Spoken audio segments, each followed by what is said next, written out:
Well, here it is, another Friday afternoon Green Rush Live. Hi, everybody. I thank God every day, but especially on Fridays because it is the beginning of the weekend. If your week actually ends on Saturday or Sunday. I worked weekends for 30 years, folks, so I know what a Wednesday through Sunday schedule is all about.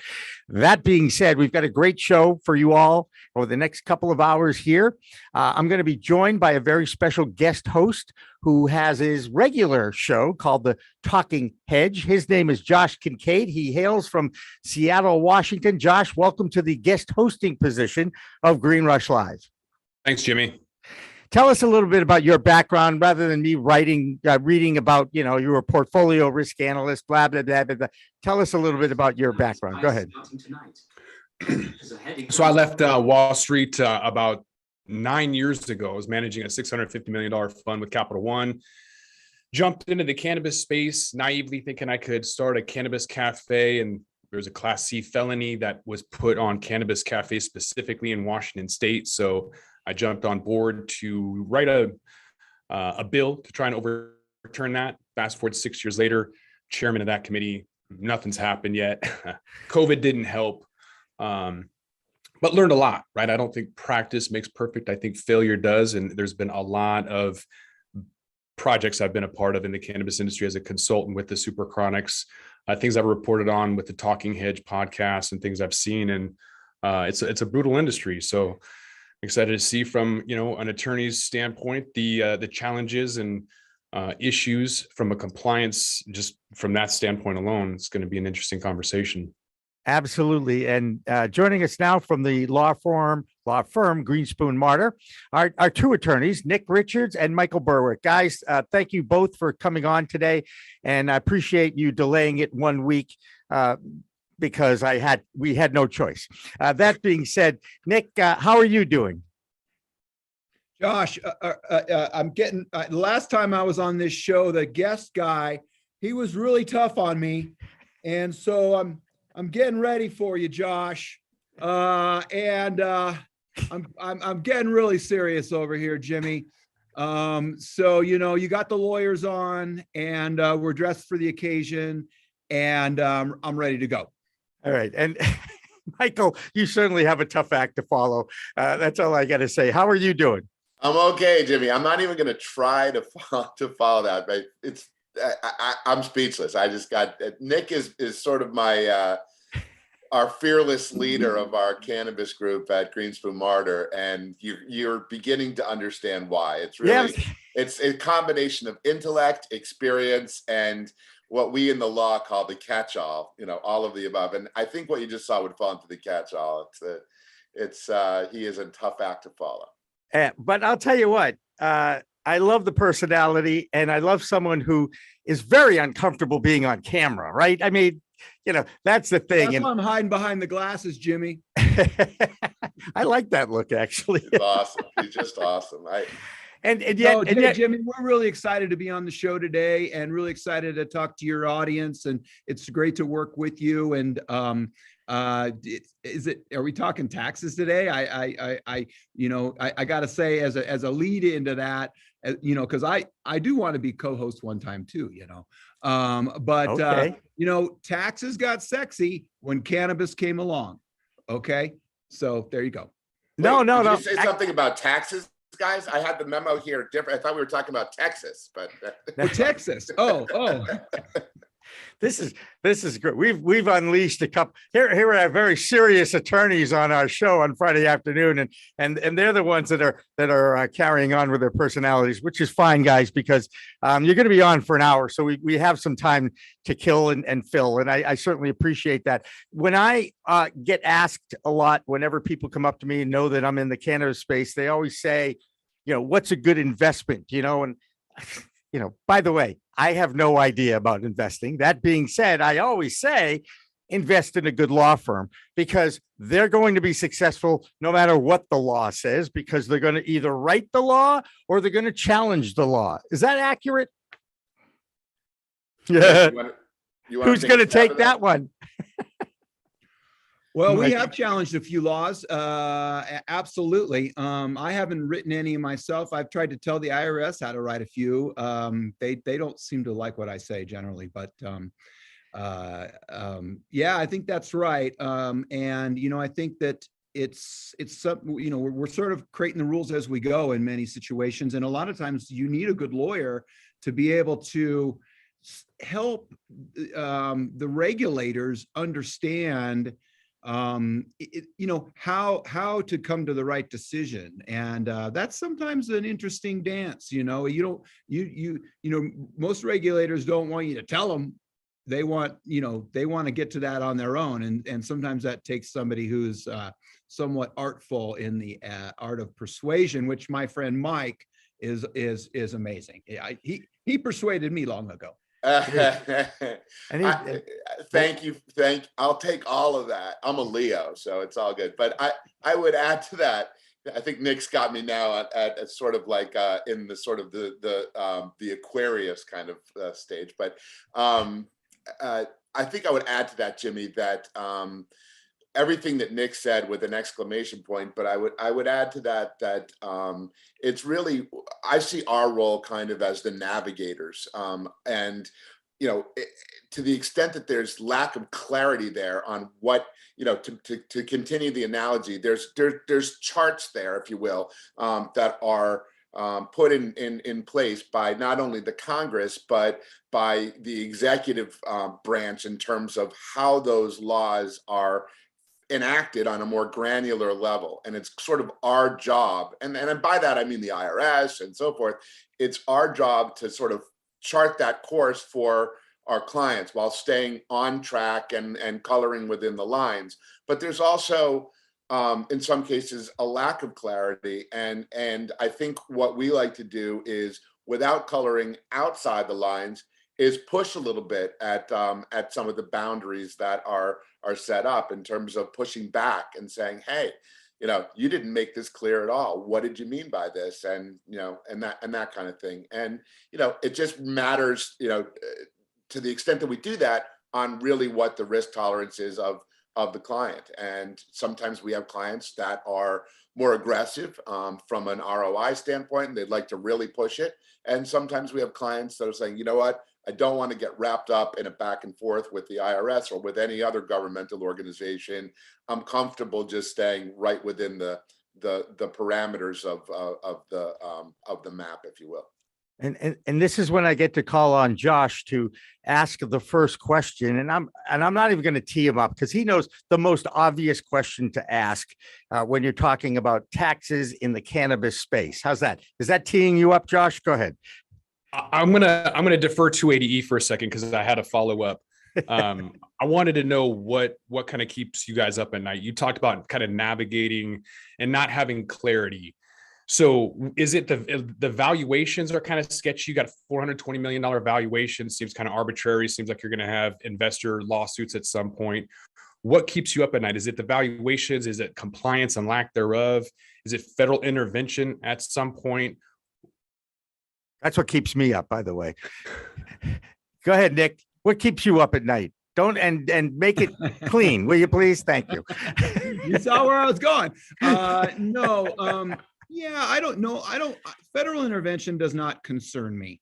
And so I want to make that clear. And I think that I've been in the cannabis industry for almost 10 years now, I'd say. And I have never seen, the feds come down on a professional in a legalized cannabis, industry in a way that I thought was, like you used to see, right? So not that I don't stay up on that. I worry for my clients. And as you approach, with me, it's usually about money. We're going to get to taxes next. And so taxes are almost always about money. And, there are events that come up in challenging the IRS or the state or the local authorities around tax matters. And, in the end, it comes down to that money. And that'll keep me awake at night when those events are coming down. And I'll hope that I can do as good for my client as I hope to. And that is the root of all evil. Michael, go ahead. Yeah, again, just to play off what Nick said a little bit. I don't, I think what we try to do in our practice is to foresee eventualities down the road. I think one of the things that gives me great comfort in the cannabis space is I always go back. It's even in my bio at the firm. Most people at this point, after practicing for almost 30 years, as I have forgotten their undergraduate education in terms of scratching their head and saying, what did I even do as an undergrad? I had a very powerful undergraduate education, majoring in sociology and psychology, which seems, a little bit, unless I were maybe a family law attorney or something like that, it seems very far afield from practicing tax, corporate, securities, et cetera, which is sort of the backbone of my practice. But when you get into spaces like I am in terms of industries, cannabis, very heavy, sports law, entertainment law, very heavy. All of this really comes in. And I really try to, one of the things that I really try to do is not only on a micro level to understand where my clients are coming from, what their needs are, what their goals, not just as a business or an entity, but as human beings. I try to do that on a macro level as well. Just to give you an example, New York State is now giving priorities. I just read this yesterday, I think. That's right. Yep. Giving priority to, in terms of licensing, to those that have been, convicted under past laws or had issues with cannabis law, with possession and so forth, and under laws that are now moot in the state of New York. So microcosm, yes, but I feel like we're coming around as far as cannabis goes. As Nick said, the first thing that we do as attorneys, the priority of all, is to protect our clients. So in that sense, I think the thing that keeps me up most is the idea that a regulator, in this case perhaps the IRS, hasn't necessarily caught up with the emerging state of the law, and that we know we're going to win, we know we're right on the law, but it's a matter of we don't want to have to fight needless battles, which costs our clients money. And contrary to popular belief, as lawyers, our objective is not to run up our clients' tab. We want to be doing things that are proactive, that are going to make our clients more money and expand their business. We don't want to get embroiled in a battle with a regulator of any sort on the client. That's money that the client considers wasted, but perhaps necessary. We don't want to do anything to make it more necessary. And Nick and Michael, I've talked to Michael a couple of weeks ago, and he explained to me something about the tax code that you guys have figured out that may kind of have a big impact on the farming industry. Which one of you guys wants to explain that? I think we'll both work on it, but Nick, you want to open it up at a high level, and I can, work on it from there. Yeah. So there's a practice in the ag world outside of cannabis, whereby income is deferred. And so we're looking at some income deferment strategies. And my involvement in that is looking at whether or not Section 280E would impact those strategies. And we don't see that it does. Section 280E, Josh, affects deductions and credits. And these ag strategies are income deferment strategies, which Section 280E does not impact. There's nothing in the IRS rules that says that I can find that says that a cannabis or that an illegal, somebody who grows something illegally isn't a quote farmer for purposes of the Internal Revenue Code. So these methods are out there, and they've been used by ag for a long time. And so we're trying to help our clients out and see if we can't utilize some of these strategies in order to save them some money. Michael, do you want to expound on that a little bit and do us all a favor and explain what that 280E clause is, just Okay. in case people aren't familiar with that, and really don't understand it. Go ahead. Jimmy, if you're in the cannabis industry, you know what, I'm sorry, Mike. No, I'm going to go back to you for the 280E explanation Okay. because you live and breathe that world. I mean, I know what it is, but I'm I've going watched back to you because whenever somebody needs a good explanation of 280E, I said, hold on a minute. I'm going to get the Encyclopedia Britannica of 280E on the phone, and It's the a next very 4 short digits I code push are provision, Nick's extension. it's okay. I can handle it. Okay. No, it basically makes it so that cannabis companies cannot take their deductions. And so Section 280E something says something like, no deductions are allowed for a trade or business that traffics in a Schedule 1 or 2 controlled substance. And so a deduction is a special creature in the tax code that for businesses are allowed to take a current deduction of costs rather than having to put them onto something like cost of goods sold or something like that. So it's where you have to wait till something is sold or wait till your basis is recuperated or something else like that. You get to take that cost now. And so 280E says, hey, cannabis industry or traffickers in controlled substances, which Jimmy, by the way, which should include the illegal opioid industry. And the IRS is not looking at those guys. And I know I'm getting a little bit askew here, but that's something that I want to talk about because they're in violation of the Controlled Substances Act too. 280E says Schedule 1 or Schedule 2. Anyway, that's what 280E is. It is a creature of the war on drugs. It was created in order to take the profits out of selling illegal drugs. And it has been used in many ways that have been disproportionately horrible for minorities and people of color and everything else. And so it is all tied to that, and it really works. It does take the profit out of most marijuana businesses, and it hurts the little guy way more than it hurts the big guy because it creates really, really, really thin margins. Which if you have higher volume, you can still make money off of. But if you're a mom and pop, you're scraping by. Right. Jimmy, that's the perfect segue. It really is. Nick really teed it up in a multitude of ways that he may not even be aware of. Nick's reference to the war on drugs and to the fact that so many of these opioids and everything are not on that schedule or not 280E. I guess I would preface what I'm going to say by the fact that so much of what goes on, even in areas as mundane to most people, exciting to people like Nick, myself, but as tax law, is highly political, highly political. And Nick explained in a way that is detrimental how political some of this stuff is in referencing the war on drugs, referencing social justice issues and racial justice issues and the adverse effect that some of these laws have had over the years on people of color, minorities, etc. I'm going to reference something that happened to be political. Now it's over 100 years ago, so the politics was a little bit different, but that actually creates an opportunity. And that's actually, in retrospect, not a bad thing.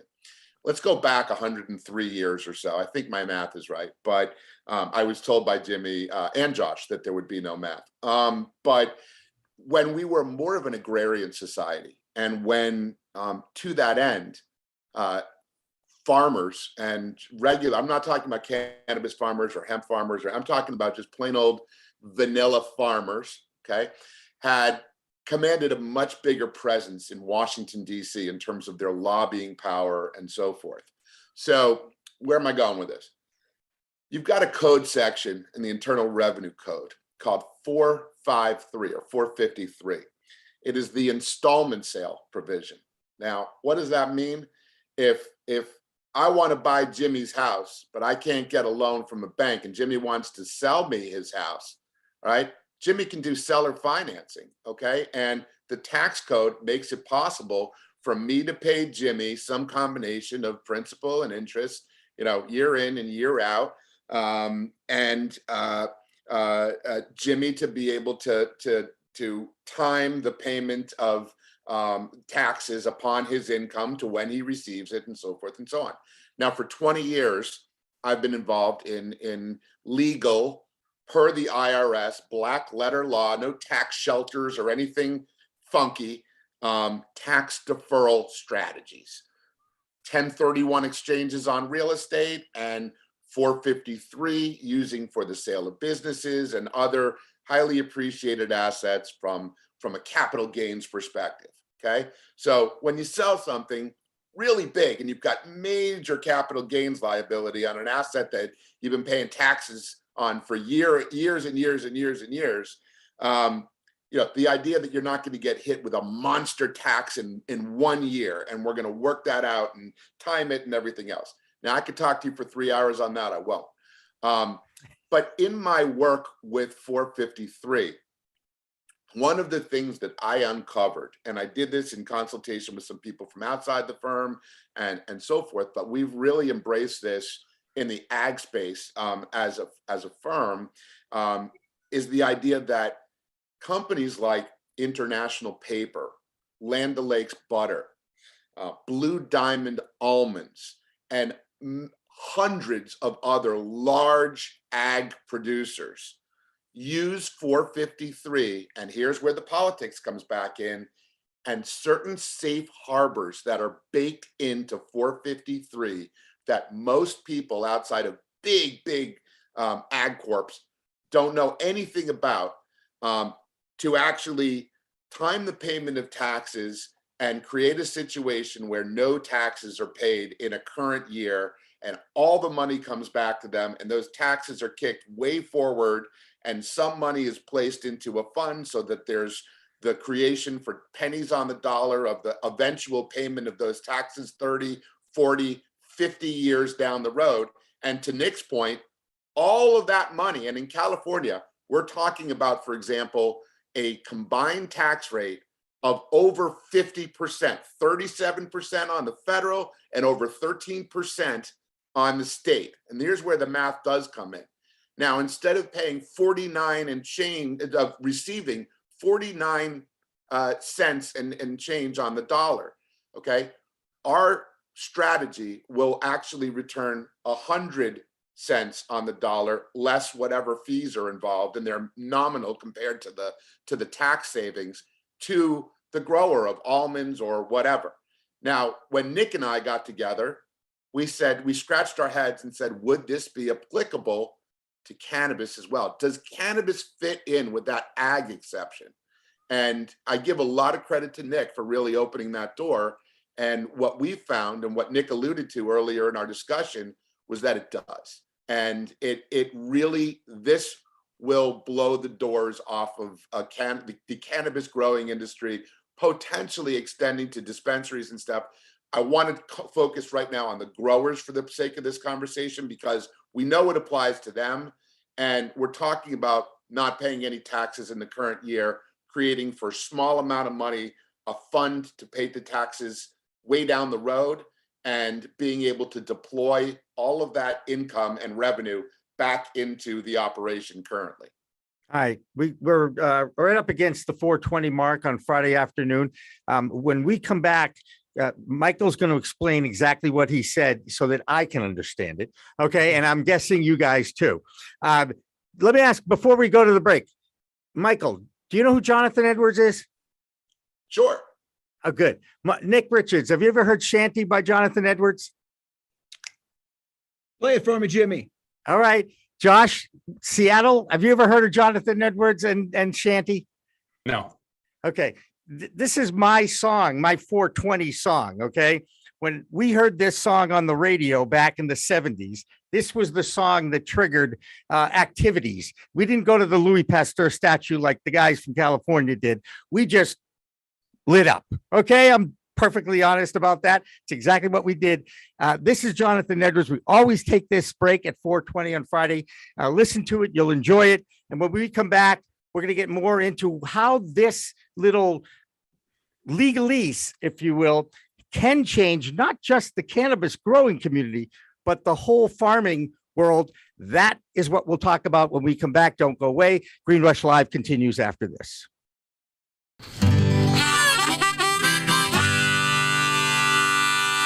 Yeah, this is a tune that I wrote back in 19... I've forgotten.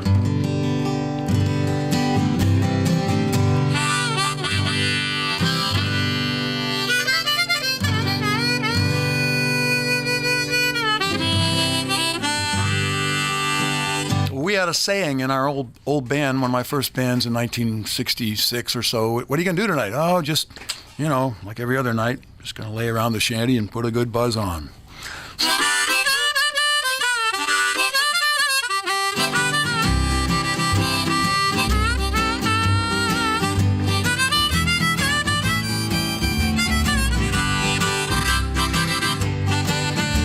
Gonna sit down in the kitchen, fix me something good to eat.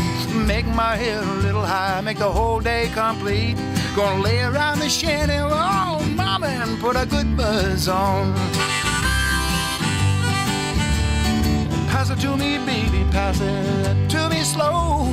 We'll take time out to smile a little before you let her go. We're gonna lay around the shanty, oh mama, and put a good buzz on.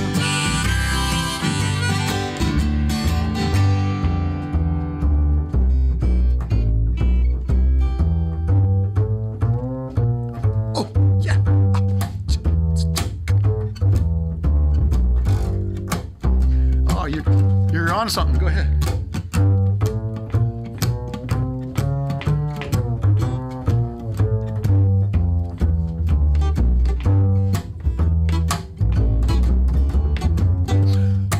Rick Brodsky, everybody.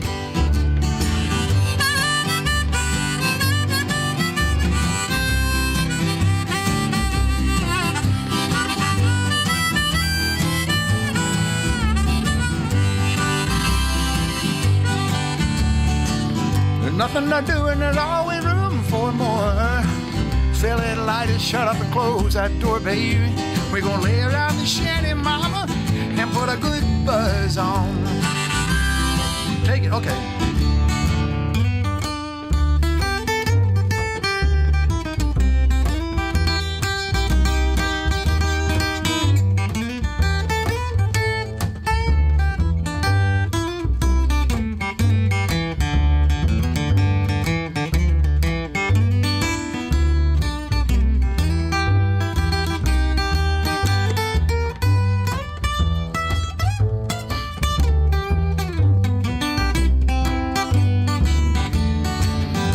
Prohibition never works, it's time to realize it. It grows in my backyard, it's time to legalize it. We're gonna lay around the shanty, mama, and put a good buzz on.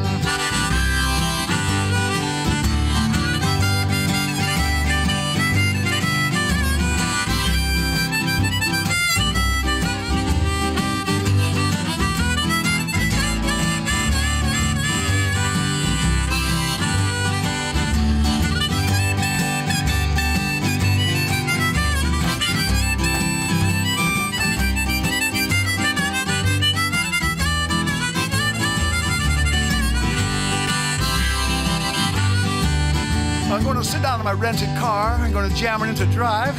Gonna head on out and play at WSCA with Sean. I'm glad I'm alive. We're gonna lay around the shanty, mama, and put a good buzz on every night and day. We're gonna lay around the shanty, mama, and put a good buzz on.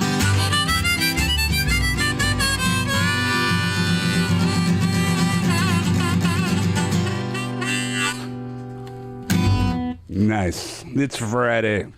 Thank God. Thank God Jonathan Edwards is joining us live in the WSCA studios. Pro Cannabis Media and PCM TV programming is supported by Revolutionary Clinics in Massachusetts, the #1 medical dispensary where the patient comes first. And by Salient Systems for Video Surveillance. You've got regulations, Salient has solutions for your security needs. And by Accounting Buds, your #1 accounting solution for the cannabis industry. And by TCP's Style Lighting Grow Kit, all you need to grow.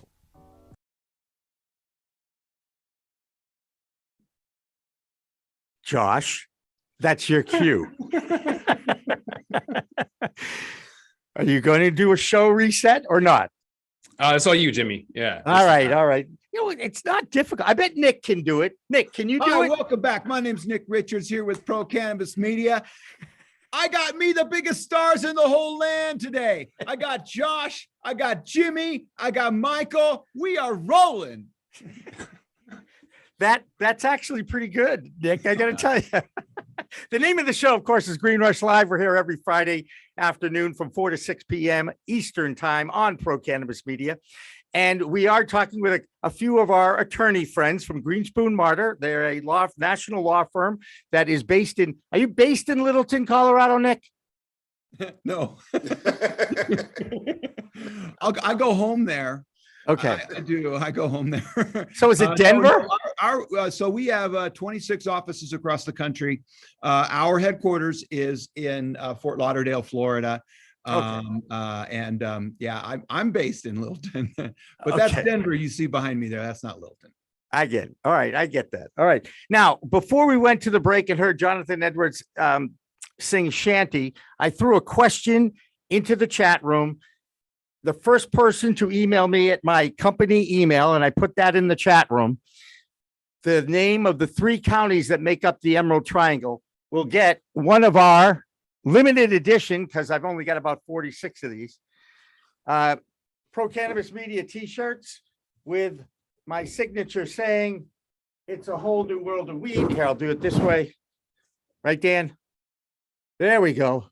Very nice, Jimmy. You notice how he says 46. He knows exactly how many he's signed and how many t-shirts are there. It's not about 50. It's not about 45. He knows there's 46 t-shirts. 46. That's right. I mean, one thing, I got that chat box up. I don't see anything in there. Well, I'm waiting to see if anybody has emailed me yet. And no, I have not seen that, but I'll go back to us. And okay, so John Phantom says Humboldt is one. That was the easiest one. And by the way, at this point, okay, there is something called Google that you could probably find this out in a matter of seconds, and you can email me at Jimmy@Pro Cannabis Media, and I'll send you a t-shirt. All right. So let's go back to the tax strategy that you guys have uncovered, and how revolutionary is this, and who knows about this now, guys? Nick, you want me to take this, or you want to do it? Everything we do is revolutionary, Jimmy. But I can't. I've been to that Green Triangle area many times, but I can't remember any of it. Okay. That being said, is this tax strategy going to change the farming industry? Nick? It is being used in the farming industry generally. It does change change the industry is a big word, Jimmy. It'll put more money in people's pockets.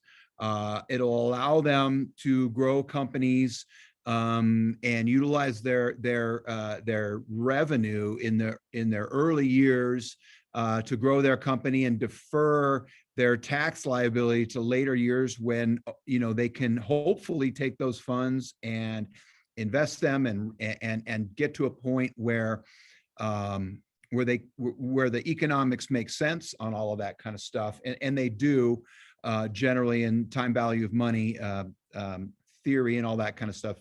And I would say as far as the cannabis industry goes, it's particularly attractive because we mentioned social equity earlier, right? And expungement clinics and stuff like that. We're looking back now and we're saying, wait a minute, that was not fair. That was not right. What happened to those people?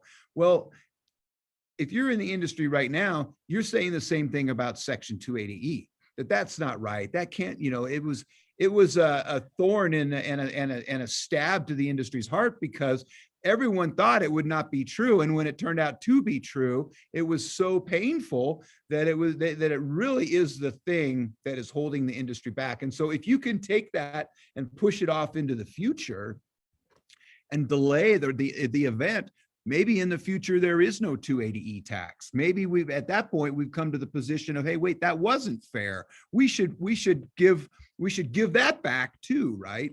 And I'll also say that the law on Section 280E is not yet resolved. We don't really yet know if it is truly constitutional or not beyond the United States tax courts and the lower federal court's rulings because the Ninth Circuit failed to rule on the constitutional questions in the patient's mutual case. And so that's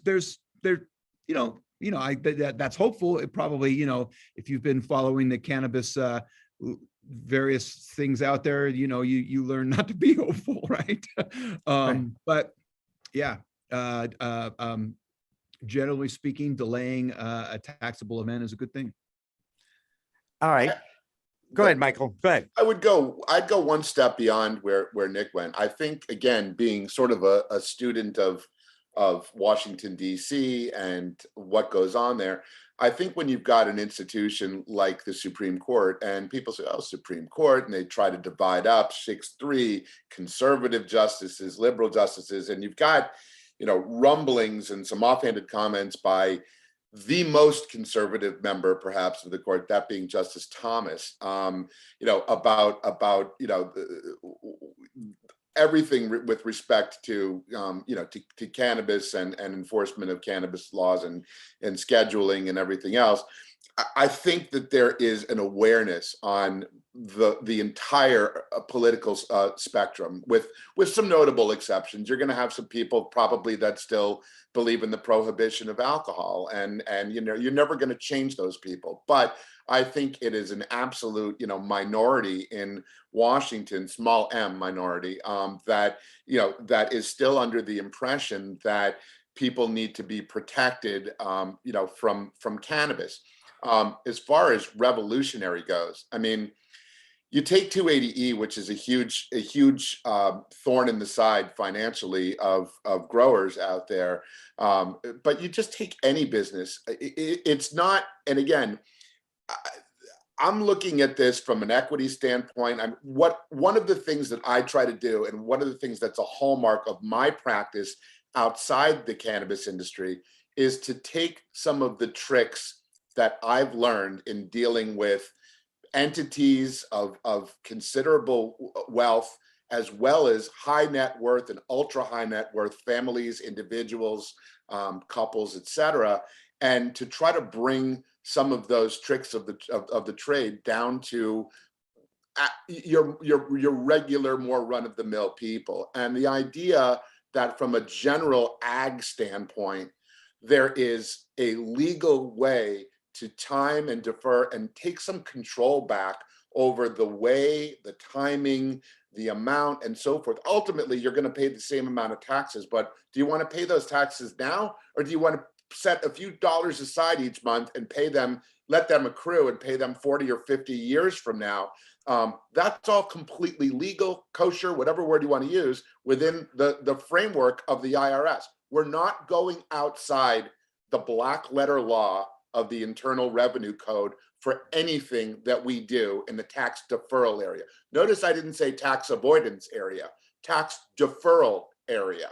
But that deferral is worth a lot of money in the pockets of growers of all different types of agricultural products, including cannabis, and the power that they have to reinvest in their businesses, to expand, to diversify. Maybe they don't want to be solely in cannabis. Maybe they want to take some of that money that they would have paid to the government and invest it in Berkshire Hathaway stock. Whatever, they can do that, and that makes them more powerful. It gives them more staying power as companies, and they need to be around for a while, because this industry is solid, it's growing, and we don't want to see this industry get dominated by a handful of powerful entities. We want to see this be a democratic institution where everybody can play. Yeah, it's fair, and certainly the pie is big enough. Josh, I want to get your reaction to what you just heard from our two attorney friends, and what impact do you think it will have down the road on this industry? Go ahead, Josh. Yeah, the financial impact of 453 is interesting, but I think in order to understand that and kind of have a full understanding, you have to compare that to what impact 280E would have if you were to remove that. So the financial impacts of 280E and being able to write off labor, which is probably your most expensive, or at least one of your most expensive line items, And the ability to write off that labor is going to make a lot of these pot stocks immediately overnight look a lot more advantageous, a lot more profitable, and have their bottom line, the profitability, look a lot better. So right off the bat, just from a fundamental standpoint, it's going to have a huge impact. And yet that's probably minuscule by comparison to what, at least from my understanding, just I've never heard of it before, just hearing it now, but I can just know that a small little segment of 280E versus having complete tax deferral is a massive opportunity. And we're all focusing on 280E, and yet 453 seems like a crazy opportunity. I say hyperbolic stuff like 85% of all CBD companies will fail unless they have an entity in Puerto Rico utilizing Act 60, not paying federal income tax and saving 37% and having that margin, because we're talking about thin razor margins in agriculture. Cannabis is just, one of those. So if someone's in Puerto Rico and they're competing against someone in California, how can you compete with somebody making 37% more than you? And the short answer is that you don't. There is no competition to that. So every entity, every 453, 280E, you're clinging on to the hope of increasing your margins. And these are just one of those tools in order to be able to do that and try to compete and pivot to stay relevant for one more day. Bud Tracker wins the t-shirt, by the way. Just want to throw that out there. The chat room is starting to go back and forth a little bit, which is always fun. I got to ask a question of all three of you guys. Nick, you said something off the top that I didn't jump on, but I'm going to go back to it now. You're actually confident that our federal government can institute a regulatory system to legalize the cannabis plant. And I want to know, is the plant going to fall under the Department of Agriculture, Food and Drug Administration, or the DEA? Yes. Yes, all three. Is that what you're saying? ATF. ATF is the other one, right? Alcohol and tobacco and firearms, right? So we have all these entities in DC, and you're confident that one of them, all of them, little bits and pieces of each one of them. I have not heard anybody in the industry that is confident about our federal government coming up with a plan that makes sense. Are you saying I said that? Yeah, you did. I heard you say it. I was like, well, confident about federal? Well, let me say this. So we actually had, I think actually it's a little bit of an exciting time on that. We saw two Republican bills come out last year, right? And there's a lot of talk around those two bills, and of course Schumer bill. We're going to see a revised Schumer bill come out in the next couple of months, so that's very exciting as well. So I think that one of the things that I thought of earlier in our discussion around sort of the impact and where the states are and all that kind of stuff, the fact that we have these two Republican bills out there is a big deal, because now both sides are showing their cards. Both sides are saying, hey, this is what we think will work. And the exciting thing about the states reform bill, I think the Nancy Grace bill is 3% tax on the federal bill. Right. That's a great rate for the industry. The industry should be rallying behind that. I think there's some problems with that bill, of course, but there's always problems with the bill. And a 3% tax in the federal tax like that would really help the industry get past, one of its biggest problems, which is, those folks who are not part of the industry, the traditional market. And so, that was a big disappointment when we saw some of those early legislation from Schumer had 15 to 25% tax. That's not going to help anybody. No. Boy, now, Michael, we're really looking to defer some tax, right? But the point is that, Jimmy, that tax is the price of legalization, but we cannot tax it so high that it prevents legalization from eliminating the problems that legalization is supposed to overcome, right? But the reality of it is that there will be the tax. If you're a cannabis company out there and you're thinking, man, I can't wait till 280E goes away because then we'll be able to make all this money. Think again, there's going to be another tax. And and it's not just going to go away 100%, right? So, that's not a realistic, planning objective. So let's get back to my alphabet soup question. Where do you think that, will there be a separate cannabis regulatory board? What do we need that for, Jimmy? I don't think we need it at all. You got enough you have so much red tape in DC. They can't even decide who's going to handle hemp and how much CBD is going to be allowed to go into food and drug. I'll play devil's advocate with that one, because the Go ahead. banking industry has an SRO. They're the ones that have a self-regulatory organization. So they implement all of the rules for themselves and then hand that over to the government and make it way too complicated so that they don't want to sound stupid and bruise their egos, so they don't ask a lot of questions and then everything gets passed. Cannabis needs to do the same thing. We can't expect that, the senators and these bureaucrats are going to do anything for us. We need an SRO. And I think like having the FDA try to absorb cannabis is a failure waiting to happen. Just look what happens in Washington State when we dissolve the liquor control board and make it the liquor and cannabis board.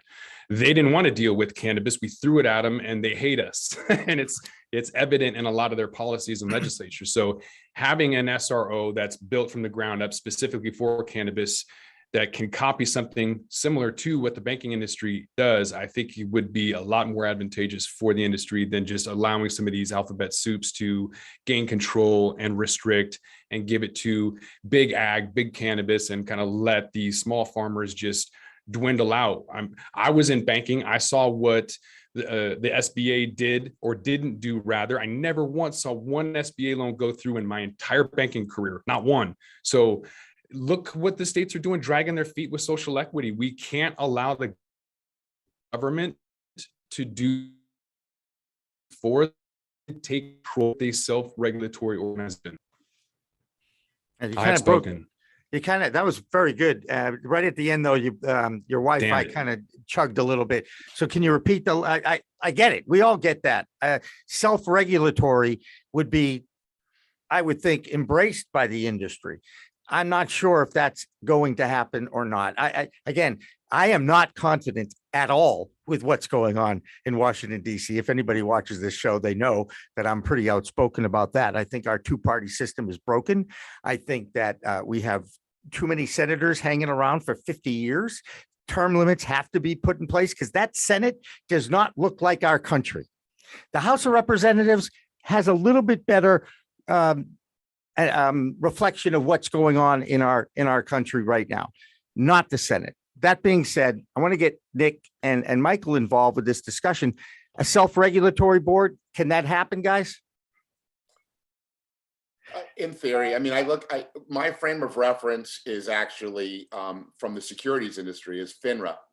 And, I'm going to get pilloried if any of my FINRA people see this, but FINRA is one of the most dysfunctional organizations that's out there. For anyone that doesn't know, FINRA is the financial and regulatory authority that self-polices the securities, quote unquote, industry. Basically, in lay terms, stockbrokers, brokerage houses, that kind of thing. And FINRA has basically it's sort of the tail wagging the dog.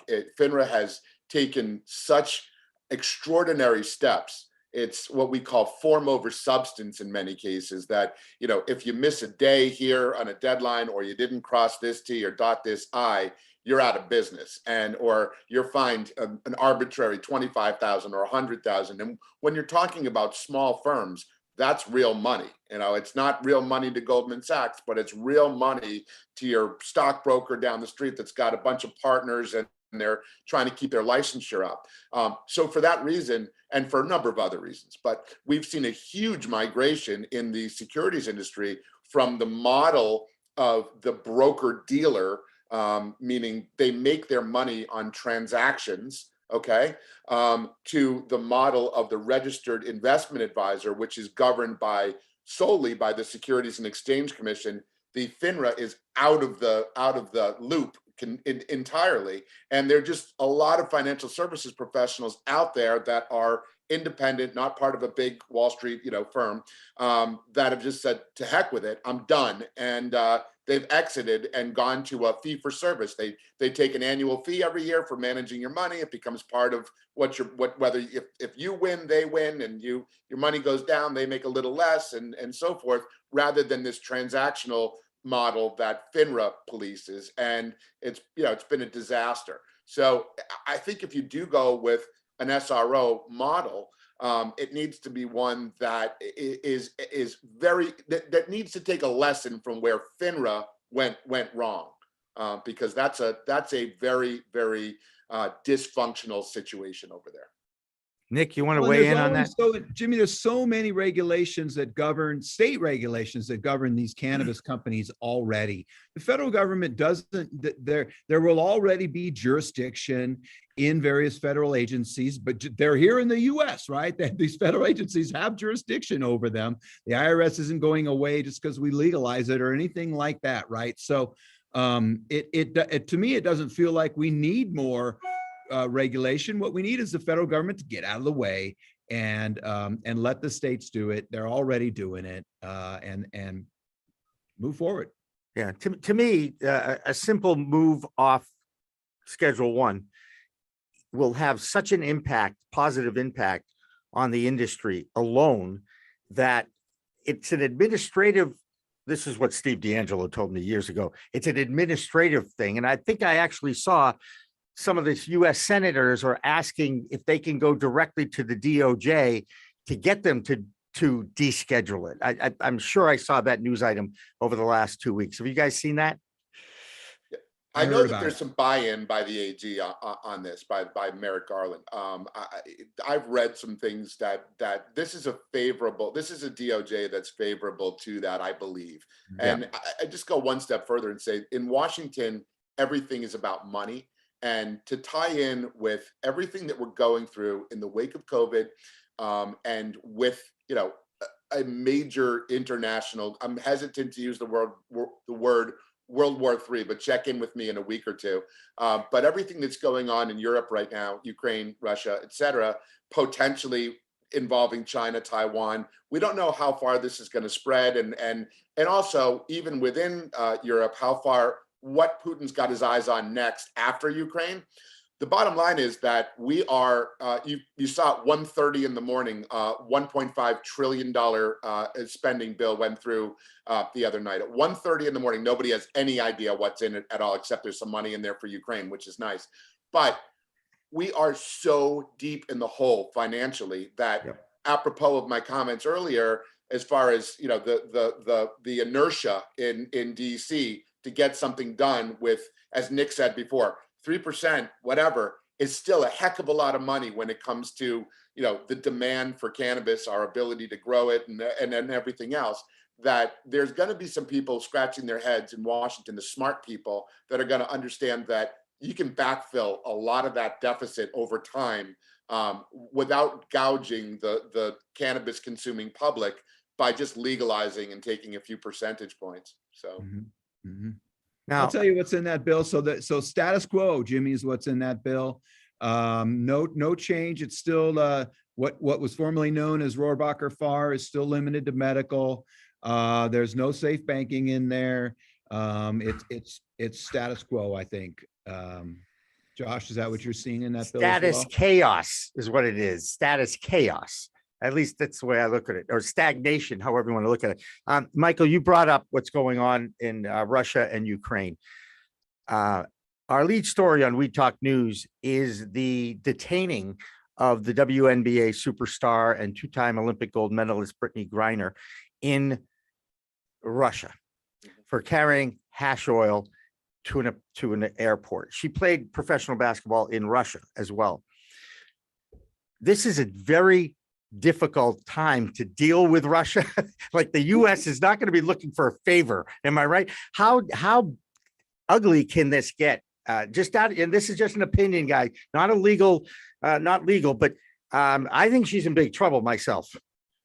I'll take a first stab at this, and I'll be brief. This has absolutely, positively nothing to do with hash oil or anything else. I promise you that the people over in Russia knew that she was a consumer of of hash oil long before she ever left for the airport or anything else. They did nothing about it. This was an opportunity to detain an American for, for something that was on the surface illegal under Russian law, but they did it to prove a point and to flex their muscles for the United States and the rest of the world. It could have been anything else. They were just looking for a premise to detain her. This is not a hash or a cannabis issue whatsoever. This is a Russia issue. And they, again, the entire time she played over there in the off season, they could have come into her apartment and, arrested her at any time because they know everything. Did they entrap her? Did they put it in her bag? I love you, Jimmy, but you're attributing American jurisprudence over to Russia. So in Russia, they would say, entrapment. What is Jimmy talking about? We don't have entrapment. We don't have entrapment over here, So No, it's right. This is what we do here, right? Yeah, I mean, this is like Cheerios in the morning, All right, one more question I got for you guys about MRBs. Okay, marijuana related businesses. That is the technical term in the banking world for companies like mine that give the industry a voice and also take sponsorship dollars from the cannabis industry. We are an ancillary company. We don't touch the plant. We don't have any links on our site that go to any dispensaries. And we are still an MRB according to the banks.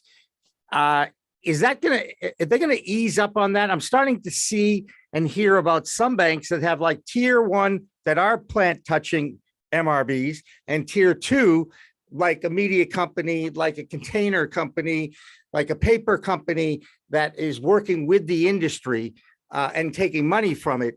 But it is not a plant touching one. Is this where we're at right now? And can we change that?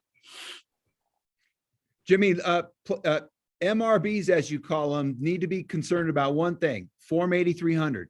Okay, Form 8300, Jimmy. If you're providing services to a cannabis company, they're paying you cash. I know we all go, we don't take cash. At some point, you will if you're in this industry, and you need to know about Form 8300. Which is the form that you file when you get more than 10,000 cash from someone. And so that's really, really important for MRBs. The IRS audits those MRBs and makes sure that they're filing their forms 8300. Cool. Which of course is a bank's concern as well. Bank Secrecy Act is what's behind the banks not wanting to have cannabis companies because of the reports that they have to file when you bring in the cash into the bank, right? I don't see any change in this until there's change in banking. And it all comes down to the individual banks and their comfort level. And that all comes down to their clients and how their clients are interacting with their banks. And so I've seen cases where cannabis companies have lost their bank accounts for silly things, but it's really because there's a history of silly things. And the banks get to the point where they're like, look, we're done. Go away. Yeah. Interesting. We're almost up against it. Josh, I'd like to throw it back to you. Do you want to ask these two fine attorneys any questions or opinions before we say goodbye? Yeah, curious if you guys think if any of the banks or credit unions are at risk of losing their charter at this point. You have one in Colorado that's going public, a credit union, and it seems kind of mainstream at this point. So if they're willing to go public and disclose all these records, it's signaling to me that money talks and we're here for the long run. So are these just kind of demonstrating to the feds that it's a business that should be implemented and that that banks shouldn't worry about losing their charter? Nick, I'll throw it back to you. Okay. Nick? Yeah, no, don't worry about that. I think that I have seen some things from some banks that I thought was interesting. In order for a bank to be a real big cannabis player, there's some problems around the averages that banks have to have. They can't be overly invested in one class of depositors. Too much risk there. So they have to have a diversified depositor pool. And that gets them into trouble if they're the cannabis bank. And there's some interesting workarounds in that banks deploy that you look and you think, well, if that was a cannabis company, they'd never get away with that. So maybe money does talk. Maybe money does talk. I hope that bank succeeds. I think it's good for the cannabis industry if they do. And it's good for banking if they do as well. The banking thing is silly. It needs to be solved. It's just. And your representative, Ed Perlmutter, has said he's going to be a pest about getting it, like he hasn't been a pest over the last, 10 years of being in office, but that's his charge. Michael Burwick and Nick Richards from Greenspoon Marder. Look, I always learn when I talk to really smart people like you guys, okay? And I really appreciate you taking the time out to explain this new tax strategy that you've discovered. And if people want to ask you questions, let's give Michael's email out. Michael, how do people find you? Oh, very simply. You can email me at Michael, Michael,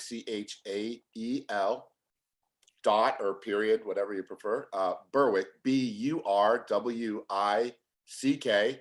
at GM, as in General Motors or Greenspoon Marder, whatever you prefer, law.com.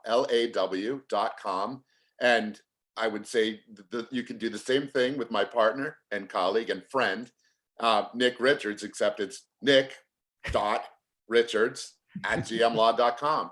You don't have to spell it out. I think we got Nick Richards under control. Nick's got an easier. I mean, Michael Burr's not that write difficult. that down. I'm going to give you the Cyrillic spelling for all of our Ukrainian and Eastern European. Wait, I'm getting ready again. Here we go. Oh, here we go. There he goes. This is the big finish. All right, Jimmy. Nick, So this is a microfiber moisture cloth. Greenspoon Marder logo. We used to call these do-rags back when I was a kid, but I don't think I still do. You still call that a do-rag? Yeah. I guess I haven't had my formal initiation yet because I don't have one of those, and I'd like to get. How about the pink sunglasses? Do you have those, Michael? I don't have those either. My daughter has one. I borrow them from time to time. So. All right, guys. Thank you so much. We've got 3 CEOs who are on hold that are going to join us over the next hour, and we'll meet them after this break. Don't go away. Green Rush Live continues after this.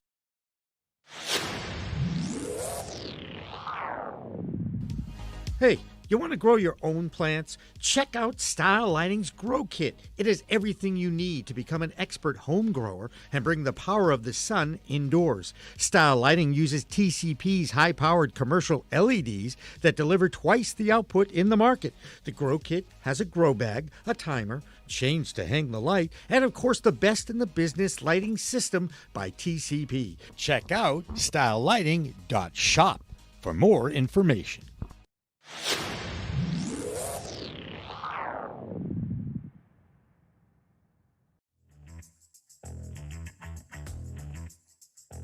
Hi, my name's Tai Chang. I'm the president and founder of Aloha Green Apothecary in Hawaii. We're a vertically integrated medical cannabis company with 3 dispensaries, 1 extraction lab, and 1 cultivation center near the North Shore of Oahu. We have over 150 employees now, and we've been working with Adaptive HR to meet our human resource needs. We're super excited to work with them as we expand, and we've grown at least 2-3 times over the last 2 years. So we look forward to a good relationship with Adaptive, and come visit us in Hawaii anytime. Aloha.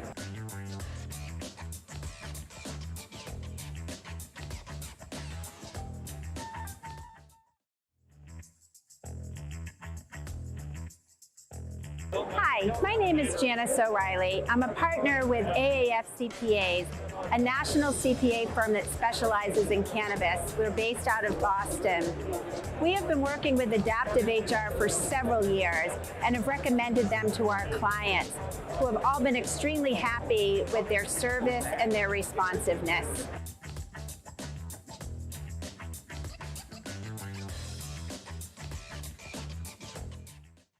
Calling All Growers with Liz Grow is supported by The Grow Kit from stylelighting.shop, Adaptive HR, built for your cannabis business, Revolutionary Clinics, where the patient comes first, by Accounting Buds, your accountant in cannabis, and by Salient Video Surveillance Systems for today and tomorrow's security.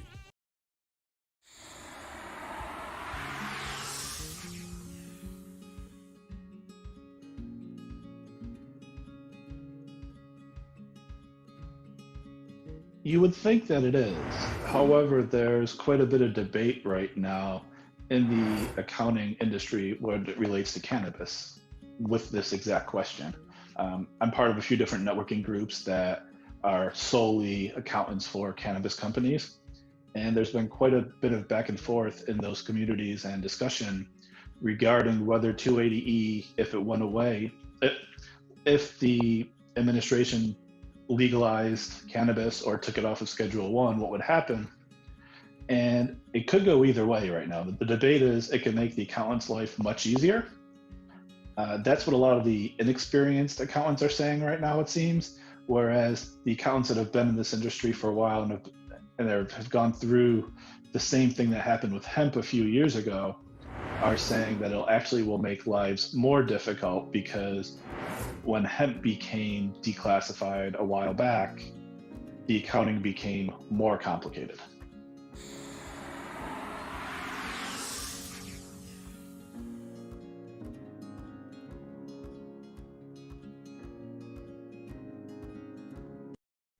All right, welcome back to the Friday afternoon Green Rush Live. I'm Jimmy Young from Pro Cannabis Media, joined this week by my guest host, Josh Kincaid from Seattle, Washington. Josh, say hello. Hello.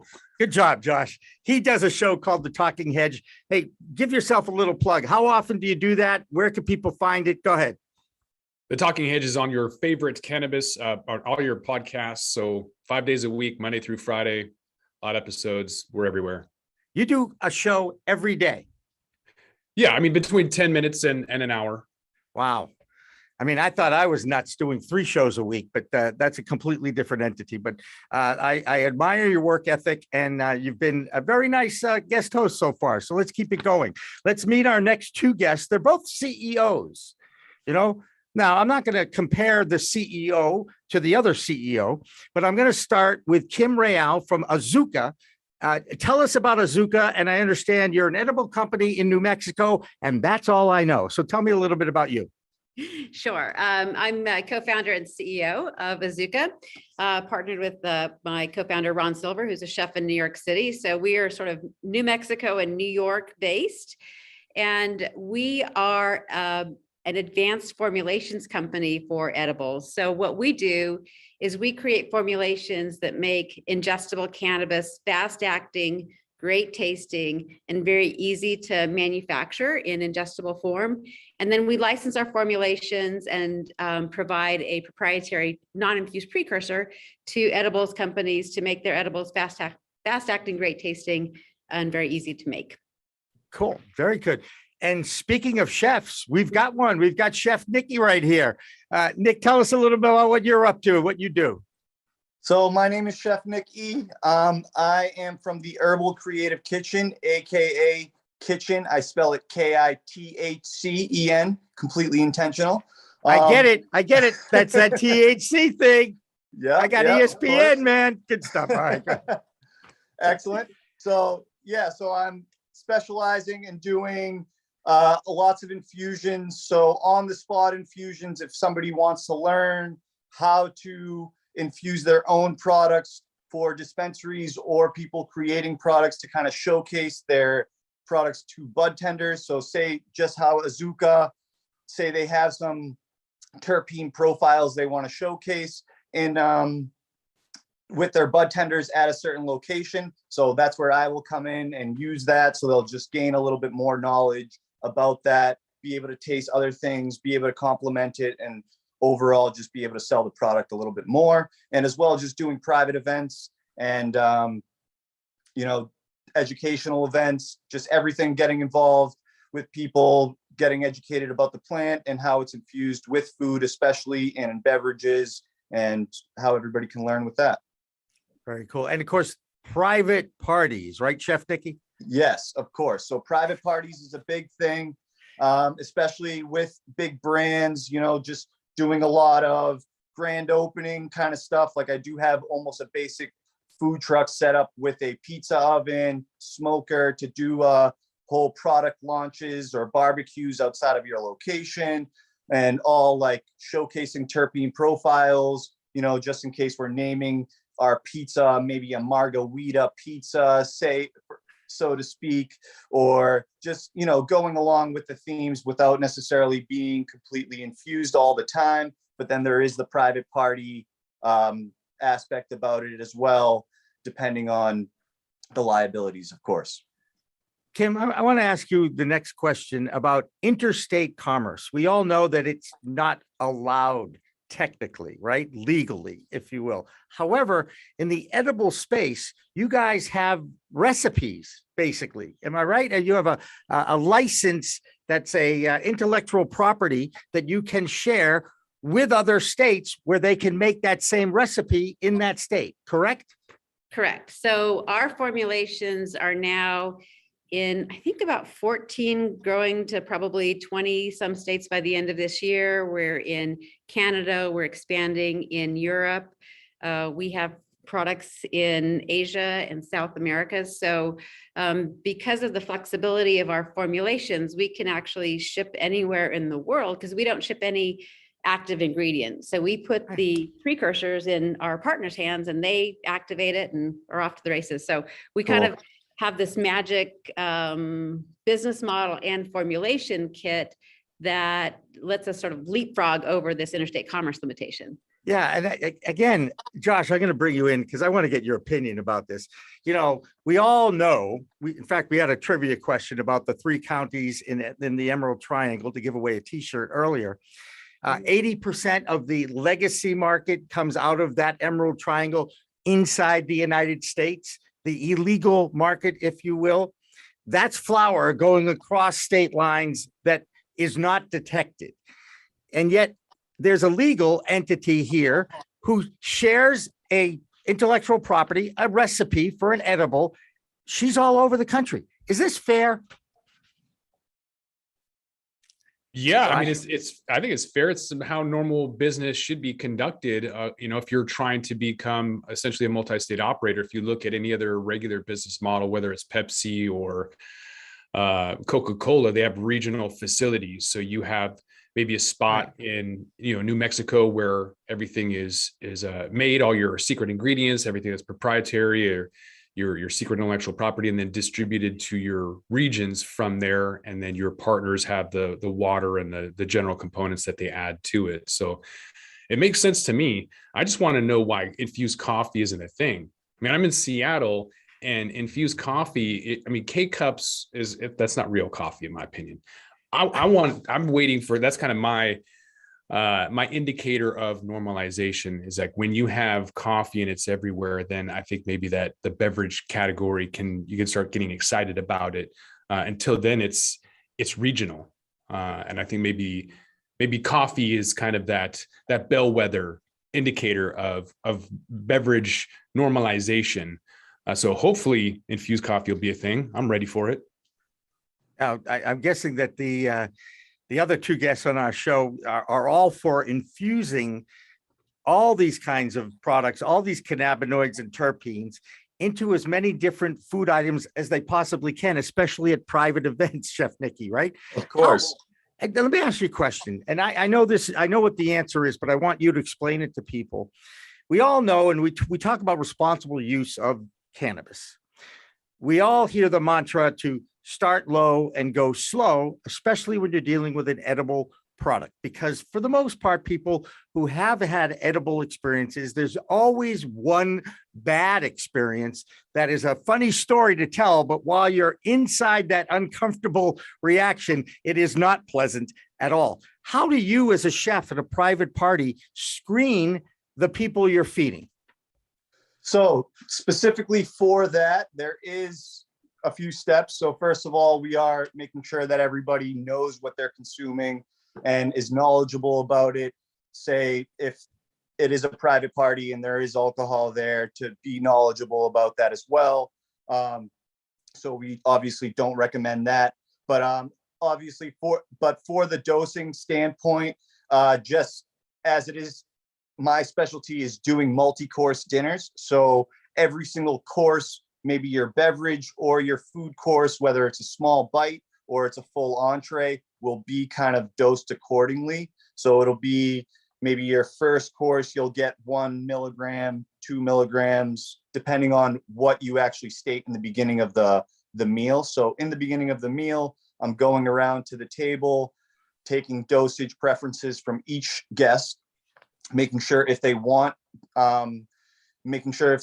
actual dosage in their meal whatsoever, if they just want CBD, low dosage, medium, or high, so that way that they can kind of gauge with that. And then everything is slower, and at any point, because it is a multi-course, between 4 to 8 to 10 courses, you at any time could gain a little bit more or actually take away a little bit more. So that way you'll feel comfortable in the event. And a big thing that I also do is how we just talked about is different infusions. So every single thing in each course is also a different infusion. As you know, every type of infusion affects the body a little bit differently. So our fat will probably take a little longer for our body to metabolize, while a sugar might take a little bit longer as well. But then when we go to glucose and sucrose, and that's probably what Azuca is using, or I'm not saying anything like that, but just something that the body metabolizes a little bit easier. So that's why we'll get a little bit more fast acting without using actual alcohol in there.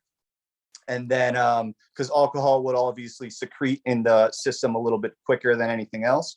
But so Alcohol different is types of poison. sugars and different types of fats. So it's all this whole science behind it of how all these cannabinoids are going to affect you at a certain time throughout the experience. Yeah. And that's great. And that's a responsible approach to your culinary wisdom, Chef Nickie. Okay. Yeah. And Thank you. you know, and you're responsible for people, then the reactions. And the worst thing that can happen is you get a newcomer who's never had any experience at all and gets too much, gets one of those uncomfortable experiences and never wants to do it again. Right. We all want, right? Am I right? Yeah, nano emulsification should fix that though. If there's a faster onset, then you don't have to wait an hour to say, hey, should I take this second cookie? And so with nano emulsification and the faster uptake and the quicker high, should in theory avoid that, which is almost unfortunate that the newcomers coming up don't have that story to tell about how they OD'd on edibles. But you know, that's also a good thing. Yeah, Right. I was gonna Kim, go say, ahead. I mean, these are great opportunities to educate, especially newcomers to edible or ingestible cannabis, about the different ways that the body actually can metabolize ingestible cannabis. So traditional edibles that are not, using a formulation like ours, they are metabolized by the liver, what's called first pass metabolism. And what that does is it breaks the distillate, usually the delta 9 THC, down into something called 11-hydroxy THC, happens in your liver. And that's why traditional edibles take so long, right? It just takes a long time for your body to do that work. And it also, the 11-hydroxy THC is what produces more of the traditional edibles effect of the couch lock, more sedative effect. But there's other ways you can enjoy ingestible cannabis. For example, our formulations, because they're absorbed in the soft tissue, they're a hydrophilic, water-seeking encapsulation of the THC molecule. When they're ingested, they're absorbed quickly, and they actually remain delta 9 THC. So the consumer can experience more of a smoker's effect, like more of a euphoric effect from the THC instead of the 11-hydroxy THC of traditional edibles. So there's a great opportunity to educate consumers about this array of ways to experience cannabis. And I think that's the real key to avoiding those bad experiences that you're talking about that so many people have had with edible or ingestible cannabis. It was certainly bad advice from the first bud tender with my medical card I ever got. And it was an uncomfortable 33 milligram experience, let's just say. But as my life philosophy, and anybody who knows me, any of my friends out there know, as long as you live to tell the story, it's okay. At least that's I feel. How important is quality control, Kim? And what kind of things do you have in place as a business to make sure that the product that comes out with your brand and your labeling in New Mexico is the same product that might be in Michigan or California or even Massachusetts? Sure. I mean, so we have standard, food safety protocols for all of the stuff that we do in terms of our pre-infused ingredients. And then for anything that is the infused ingredient, so when you add the active cannabinoid, THC or CBD or any other cannabinoid, we have a protocol of everything is tested 3 times before it goes to the consumer, right? The extract distillate is tested once. It's typically tested a second time by a different lab. Then it goes into a finished product. Sometimes there's an intermediary product that is tested a 3rd time, and then finished product tested a 4th time for potency, heavy metals, contaminants, et cetera. So we really believe in at least 3 steps along the quality control process of testing for all the things that the consumer cares about. So potency and cannabinoids. Gotcha. Got it. Gotcha. Josh, I'm going to ask you, I'm going to ask you to ask a question. I'm going to give you a little time to think about it, and then I'm going to throw it to you. Go ahead, Josh. Question about if you guys think about cannabis cafes. We mentioned earlier here on the podcast about how it's Class C felony in Washington State, but I kind of view it as the window into the soul of the community. So as soon as we can find, where you don't have to have private events, where you can have these events where people can dine together and you can see that and you can normalize it, and it's not taboo anymore, where it's a windowless establishment and there's nefarious things going on inside where you're eating food with plants and herbs. It needs to just kind of be legalized and normalized.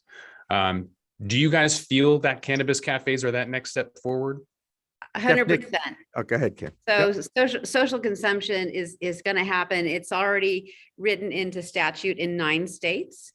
And different states have approached it a little bit differently, but what's going to be key to social consumption normalization is having products, and I see it sort of falling out into 2 different, there'll be kind of smoking lounges that are akin to cigar lounges, and then there'll be non-smoking, which I think will be, they'll have many different manifestations, right? Some of them will look more like an Erewhon, like a, functional beverage type offering. Some will be like a coffee shop. Some will look like a high-end wine bar or cocktail lounge, depending on the proprietor. But the key is to having the cannabinoids in each of those settings delivered in a way that the consumer knows exactly what they're getting. They understand what a dose of socially consumed cannabis is. They understand the effect it's going to have on them if they're a 2 milligram dose or a 5 or a 10 milligram dose, and that the proprietors of those establishments really source their cannabis ingredients in a way that allows them to deliver those predictable effects. So it's a space that we're actually doing a lot of work in, because our formulations are really perfectly designed to enable all of those entrepreneurs and social consumption to deliver that great customer experience. So Executive Chef Nickie, are you going to be an executive chef of a social consumption lounge? Is that the end? And I love what Azuca is saying right now. So that's awesome. That's exactly what I'm trying to do basically with the brand, is create all those, type of regulations for that social consumption as well, because it will be, and that's how I formulate the dinners as well when people are dosing. So it's either using correct dosage, using droppers, or weighing the oil or butter that I'm formulating perfectly, so everybody is getting the correct dosage that they're expecting. So that's like a huge thing, and that's great that you have it already formulated and everything and ready to go. I'm gonna ask Josh a question. You do a show every day with the Talking Hedge, okay? How much science do you have in your background to ask good questions? Because there's so much science now attached to cannabis. 0. I took a D waiver, honestly. It was the only D I got in college. So I took astronomy for my science at Tufts, okay? And that had not, because I did not want, my extent of science is when I dismembered the frog in 10th grade for biology. That was pretty much it. I was like, okay, I'm done with science. I don't want to know. I don't care what happens after that. But just through osmosis, I listened to Kim talking about it. There's a ton of science that goes into making these products. Isn't there, Kim? Absolutely. But what I think is important is, and what I love about what we do is demystifying the cannabis plant for my mom, right? This is a wonderful medicinal healing plant that's been scary, pretty much all my lifetime. And I think that it's time to use science to actually get to what I call the simplicity on the other side of complexity. So that it's, you talked about infused coffee. My first cannabis edibles experience was Ron's formulations before the company was launched, and it was infused into coffee. And I'm like, wow, this is an amazing product. So it's really using science to make it really simple and approachable. Yeah. I'm amazed at what goes on with this plant since 1971. Which is when I started using cannabis as a 14-year-old ADHD guy that had no clue what ADHD was and really didn't have much of a clue about weed either. But I knew that I was getting sick on 3 beers and I was getting crap from my friends for not being able to hold my beer. And by the way, growing up, the drinking age was 18. And this is an adult use plus 21 product. Josh, what's your feeling about the plus 21 for adults? And or should we go back to 18 and put everything at 18 and really stress education before they even get to 21? Josh? I think it's interesting when you look at something like Amsterdam, you go there and the locals don't really dive into it because it's not this thing where I think with kids, they're like rubber bands, and if you pull them hard enough, they're just going to spring forward and go and check it out. So when I was in high school and we would go and binge drink every Friday and Saturday night, it was because we didn't have anything else to do and you weren't supposed to. And so we were going to naturally rebel against that. But cannabis for me was a thing where it was like, everyone must have been smoking indica because I always attributed it to lazy stoner stereotype. It wasn't this euphoric, energetic, uplifting experience like coffee and cannabis that we have now. I didn't know the difference between that. And so I'm kind of hesitant because I don't necessarily think someone at 18 should self-medicate, but I think it's way better than using opioids and anything else. I think as recreation goes, that maybe should just stay at 21 because I think 18-year-olds are not fully developed or, emotionally or intellectually mature enough to go out and do recreational products like cannabis. Not that it's going to hurt them, but mentally they're still evolving and maturing and growing. I actually think the 20-somethings that I have on my staff are more mature than I am. Okay. And I'm 64. Okay. So I just want to say that. Kid, what's your feeling about 18, 21, educating kids, and it sounds like you came up through the DARE era. Am I right? Oh yeah. Nancy Reagan, just say no, mom, right here. Yeah, for sure. So I think first and foremost, we need a lot more science, a lot more studies on the effect of cannabis on the adolescent and growing brain. I'm not a medical professional, but the studies that I have seen would instruct that it's contraindicated while the brain is still developing. So much like, alcohol is a poison, right? That you don't really actually want to encourage the 18 to 24-year-olds or younger to be using cannabis. So that's my concern, is that we have good science and good education on the effect of this and any other material on these lovely developing human brains. Yeah. Well, now it explains kind of why I'm as crazy as I am. Chef Nickie, what's your feeling about 1821? Is it a magic time, or is it, to me, it's really the ability to understand how it affects the human body? I feel like it's definitely an exploratory time. Like it's definitely a time where somebody would be more interested in trying it, so it could be open to that. But just how she was saying, just more about the education about it. And I feel like if these kids or everybody is educated around that time, they can choose to consume. And 18 doesn't really seem, I don't really want to say this on the air, but I've smoked as a young child. So I know I've been doing it since at like middle school, high school. So it's just kind of like a thing that has been going on. And I know it affects everybody a little bit differently, but Right. Just, the science is about it. It's good to know about how it affects the brain differently, just how alcohol, obviously we're not promoting children or promoting younger people to be drinking alcohol at a younger age because we know the effects of it. So it's just that kind of the same exact way. As long as everybody is responsible with it and knows what they're getting into, I feel like that way we can come to a conclusion. All right. So obviously I have I literally checked into my dorm room on my 18th birthday when the drinking age was 18. Okay. I've always felt I was blessed because when it turned to 21, I was 21. That being said, I know I've never enjoyed alcohol. A lot of people can drink you under the table, hollow leg. I mean, this is part of our culture here in the United States where alcoholism is an issue. Europe does not have an alcohol problem. They do not have alcoholics as much as we do in the United States of America. Why? Because the parents educated them at a young age, and they managed to show them the responsible use of alcohol. Why can't that happen with cannabis? Josh, what's your feeling about that? I think it's a cultural thing. We really like to throw stigmas. If you go to Eastern Europe, you go to Russia, they don't even know. They don't even have. I'm not going to Russia anytime soon. I'm going to tell you that right now. Go ahead. I'm just saying, like, they don't have a term for alcoholism, so they would look at us and say, "Why do you even have a term for that?" We obviously there's issues and people have issues, but I just think that we love to stereotype and stigmatize a lot of things and play. Doctor. It's a pastime in the U.S. Gotcha. Kim, you're feeling about the rant I just had? And if you don't feel like answering, you'd say you don't have to. Bless you, Nick. Thanks.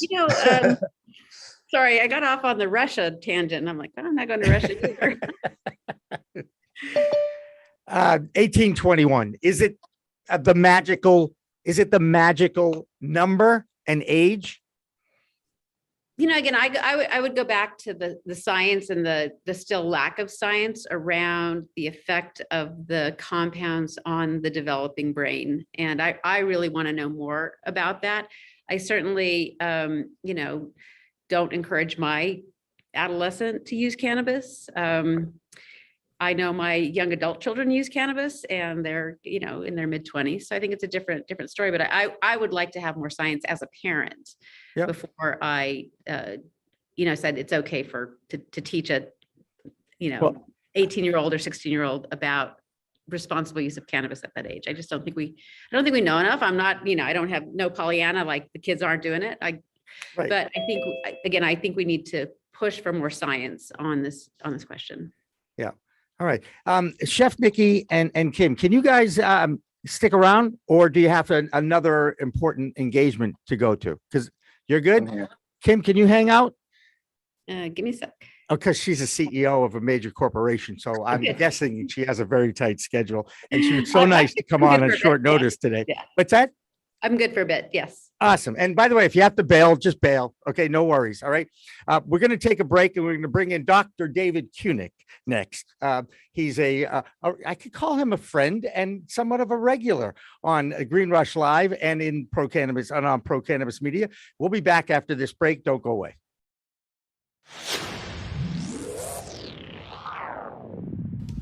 Hey, you want to grow your own plants? Check out Style Lighting's Grow Kit. It has everything you need to become an expert home grower and bring the power of the sun indoors. Style Lighting uses TCP's high-powered commercial LEDs that deliver twice the output in the market.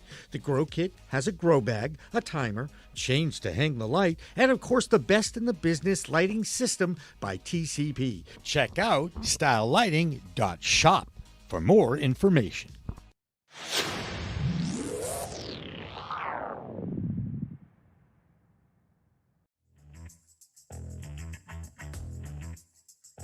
Hi, my name's Tai Chang. I'm the president and founder of Aloha Green Apothecary in Hawaii.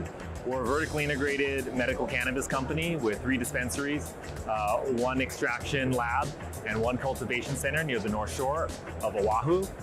We have over 150 employees now, and we've been working with Adaptive HR to meet our human resource needs.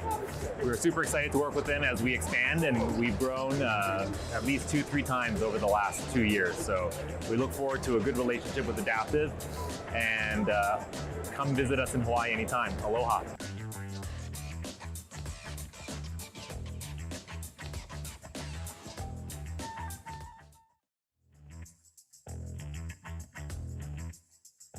Hi, my name is Janice O'Reilly. I'm a partner with AAF CPAs, a national CPA firm that specializes in cannabis. We're based out of Boston.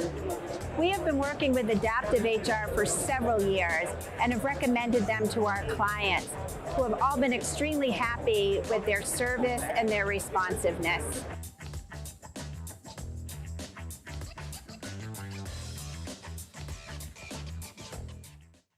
Calling All Growers with Liz Grow is supported by The Grow Kit from StyleLighting.shop, Adaptive HR, built for your cannabis business, Revolutionary Clinics, where the patient comes first, by Accounting Buds, your accountant in cannabis, and by Salient Video Surveillance Systems for today and tomorrow's security.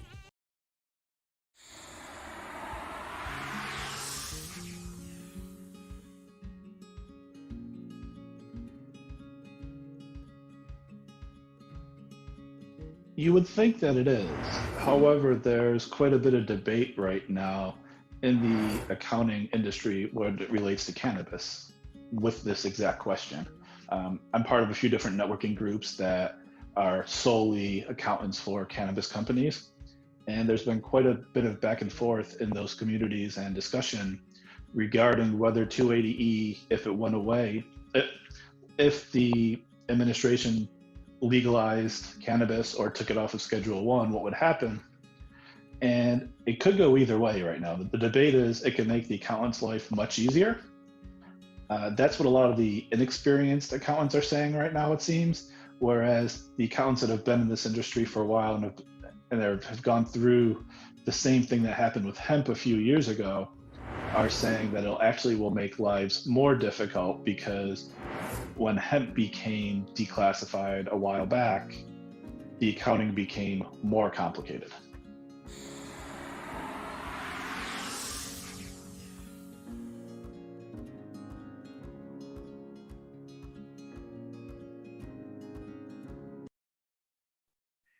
All right, welcome back to the final half hour of another Friday afternoon edition of Green Rush Live. I'm Jimmy Young from Pro Cannabis Media. I'm joined by Josh Kincaid, who's a regular contributor to our weekly news show that is live streamed right after this live program at 6 o'clock-ish.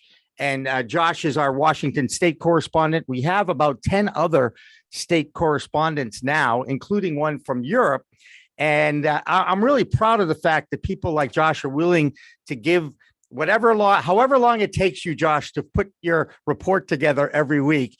I know some it takes hours, and others it doesn't take more than 90 seconds. So I appreciate the effort that you put in, and you've been an added addition to our coast to coast effort here on Pro Cannabis Media. So I'm on record of saying thank you. Yeah, happy to be on, man. Happy Friday. Happy Friday. And we welcome in a guy who's been on with us in the past, someone I have a lot of respect for and enjoy his company, both socially and taking one of his seminars, which I took at the New England Cannabis Convention this past fall.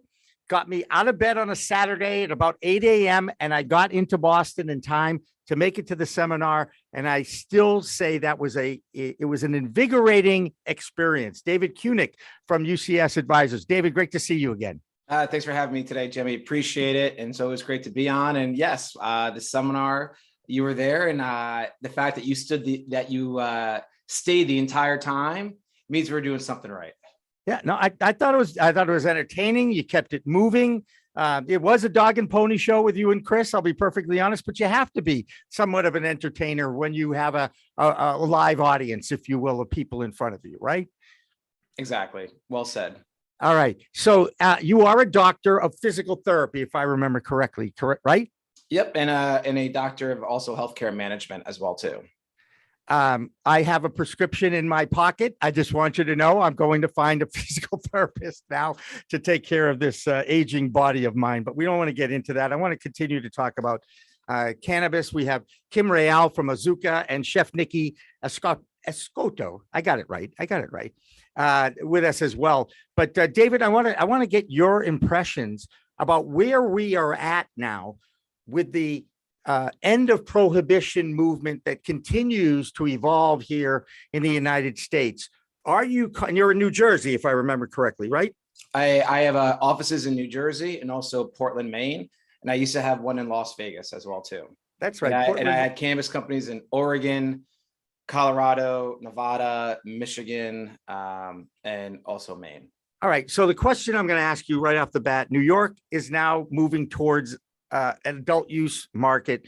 You know, there's ridiculous amounts of predictions for the New York market, perhaps equaling the California market in 5 years.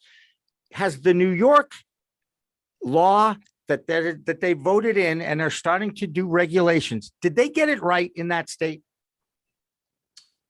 So ironically, I was in New York City last night, and there was more cannabis shops popping up and more people walking the streets saying, "Hey, I have the best weed here. Buy my weed. You want a joint? You want this? You want that?" And ironically, the people that parked the car behind me bought some cannabis and started rolling right in their car. And I started laughing. And they're like, "What's so funny?" And I'm like, "Because how long did it take for this to happen?" But to answer your question directly, it's really too soon to tell. And I know it sounds like a very political answer, but if we look at New York, New Jersey, it's such a conundrum and how they're still trying to actually figure out the rules and regulations. And the one state I like to use a lot is Michigan, because Michigan had the most amount of medical patients. So they had a good system in place. So when it went recreational, they had a lot of the rules and regulations in place. New York State doesn't have that much of have a bunch of medical patients, nor did New Jersey really. So you're still figuring out the rules and regulations, and you're still figuring out, you know, how to keep the rec program separate from the medical program. I've gone on numerous shows, and Jimmy, you've heard me say this before. I personally think all 50 states should get medical cannabis. Then we can worry about the recreational. But we going back and forth, that's where you have a big mix on how to use this medicine, how to implement it, and really figure out the rules and regs. So, you know, it's gonna be very, very interesting overall to see how this rolls out. I think we're gonna have numerous delays in New York, just like in New Jersey or like any other state. So, Kim, you're in New Mexico. Can you walk me through, you know, how it evolved there? I know somewhat what happened there. Was it legislature or a ballot question? So it was legislative. So New Mexico passed a medical program in 2008, a Compassionate Care Act, and has had a pretty robust medical program in place since then. And then last year, in 2021, the legislature passed adult use in a special session called by our governor.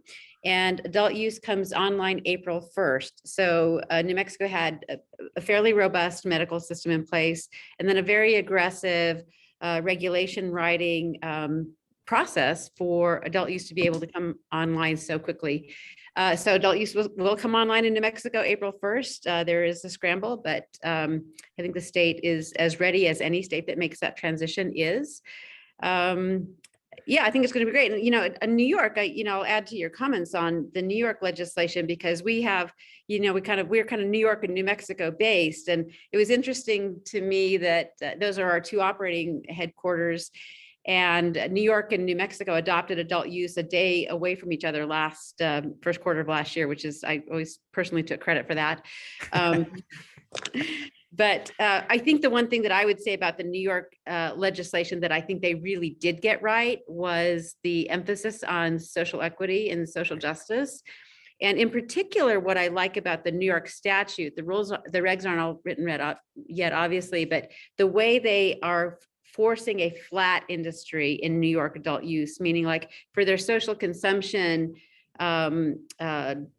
their social consumption statute requires that one licensee can have no more than 3 licenses. So meaning you're not going to have like a Starbucks of social consumption in New York, right? You're going to have smaller entrepreneurs. I think it's going to really unleash a lot of creativity at the social consumption level. So I think a lot of the ways they wrote that legislation to flatten the industry and give smaller entrepreneurs an opportunity to get into this space. I think you probably all saw the announcement that came out last night on New York about the preference for licensees who have a past criminal conviction. Like Right. that, this is some pretty groundbreaking news for the industry. So lots of interesting stuff going on. It is, Kim. And I just want to add though, and maybe I'm a little jaded being in this industry for over a decade. On paper, I agree. But I've seen too many other states and too many other companies figure out workarounds and people trying to hustle the system. Yeah. So in theory, Kim, you're spot on. And maybe I'm not trying to be a Debbie Downer here, but let's see really how it's implemented and really what happens. Because the other thing is too, like, let's look at Connecticut. Connecticut, I believe for their social equity, it's $3 million for the license. The largest ever in the US for a social equity license. Like that's mind blowing. Right. So that's where I think it's gonna be kind of interesting to see what happens overall, but you make some great points, Kim. Yeah. Let me ask Kim one more question about New Mexico. Did they automatically give adult use licenses to the medical dispensaries like Arizona did to open the market, or are they getting separate applications and trying to separate the two entities? There will be both. There will be both. So, Okay. I think similar, I think Massachusetts did something similar where like legacy medical providers could also have adult use, but there was a requirement where there was a percentage of inventory that had to be reserved for people with a medical card to ensure Right. that patients had access to medicine. And Right. I think some of those things are really important. Yeah, and totally. And people do forget that this really is a medicinal product. It interacts with your endocannabinoid system that's inside every mammal, and it affects everybody differently. I think I don't know if it was one of you guys, we talked about sativa versus indica. That's now being debunked, right? Because it isn't about sativa or indica as much as it is about the terpenes that steer the cannabinoids. Am I accurate there? David, you're going, yeah. It's a fair assumption to say. Yeah. Chef Nickie, you find that out too? Yeah, for sure. Definitely different profiles have different effects towards them. And, just like any other smell for people, like if you're into a certain smell, usually if a strain smells that way, that's usually the one for you as well. To me, it all smells good. I'm sorry. I'm not very discerning. What can I tell you guys? I have it, and that's one of the reasons why I'm leaving my body to science. I don't know when that's going to happen, but I'm going to list all the things I took over 40, 50 years of usage and share that with the science community. And I have no problem if they want to dissect me like I did that frog in 10th grade. Josh, what's going on in Washington State? You guys have had the reputation of being one of the early adapters to legal cannabis. And yet I hear things about the state that they're not really, it's not as fair as I thought it would be at this point in time of their maturity. Two things I think that are keeping investors out of the Washington State market is the limited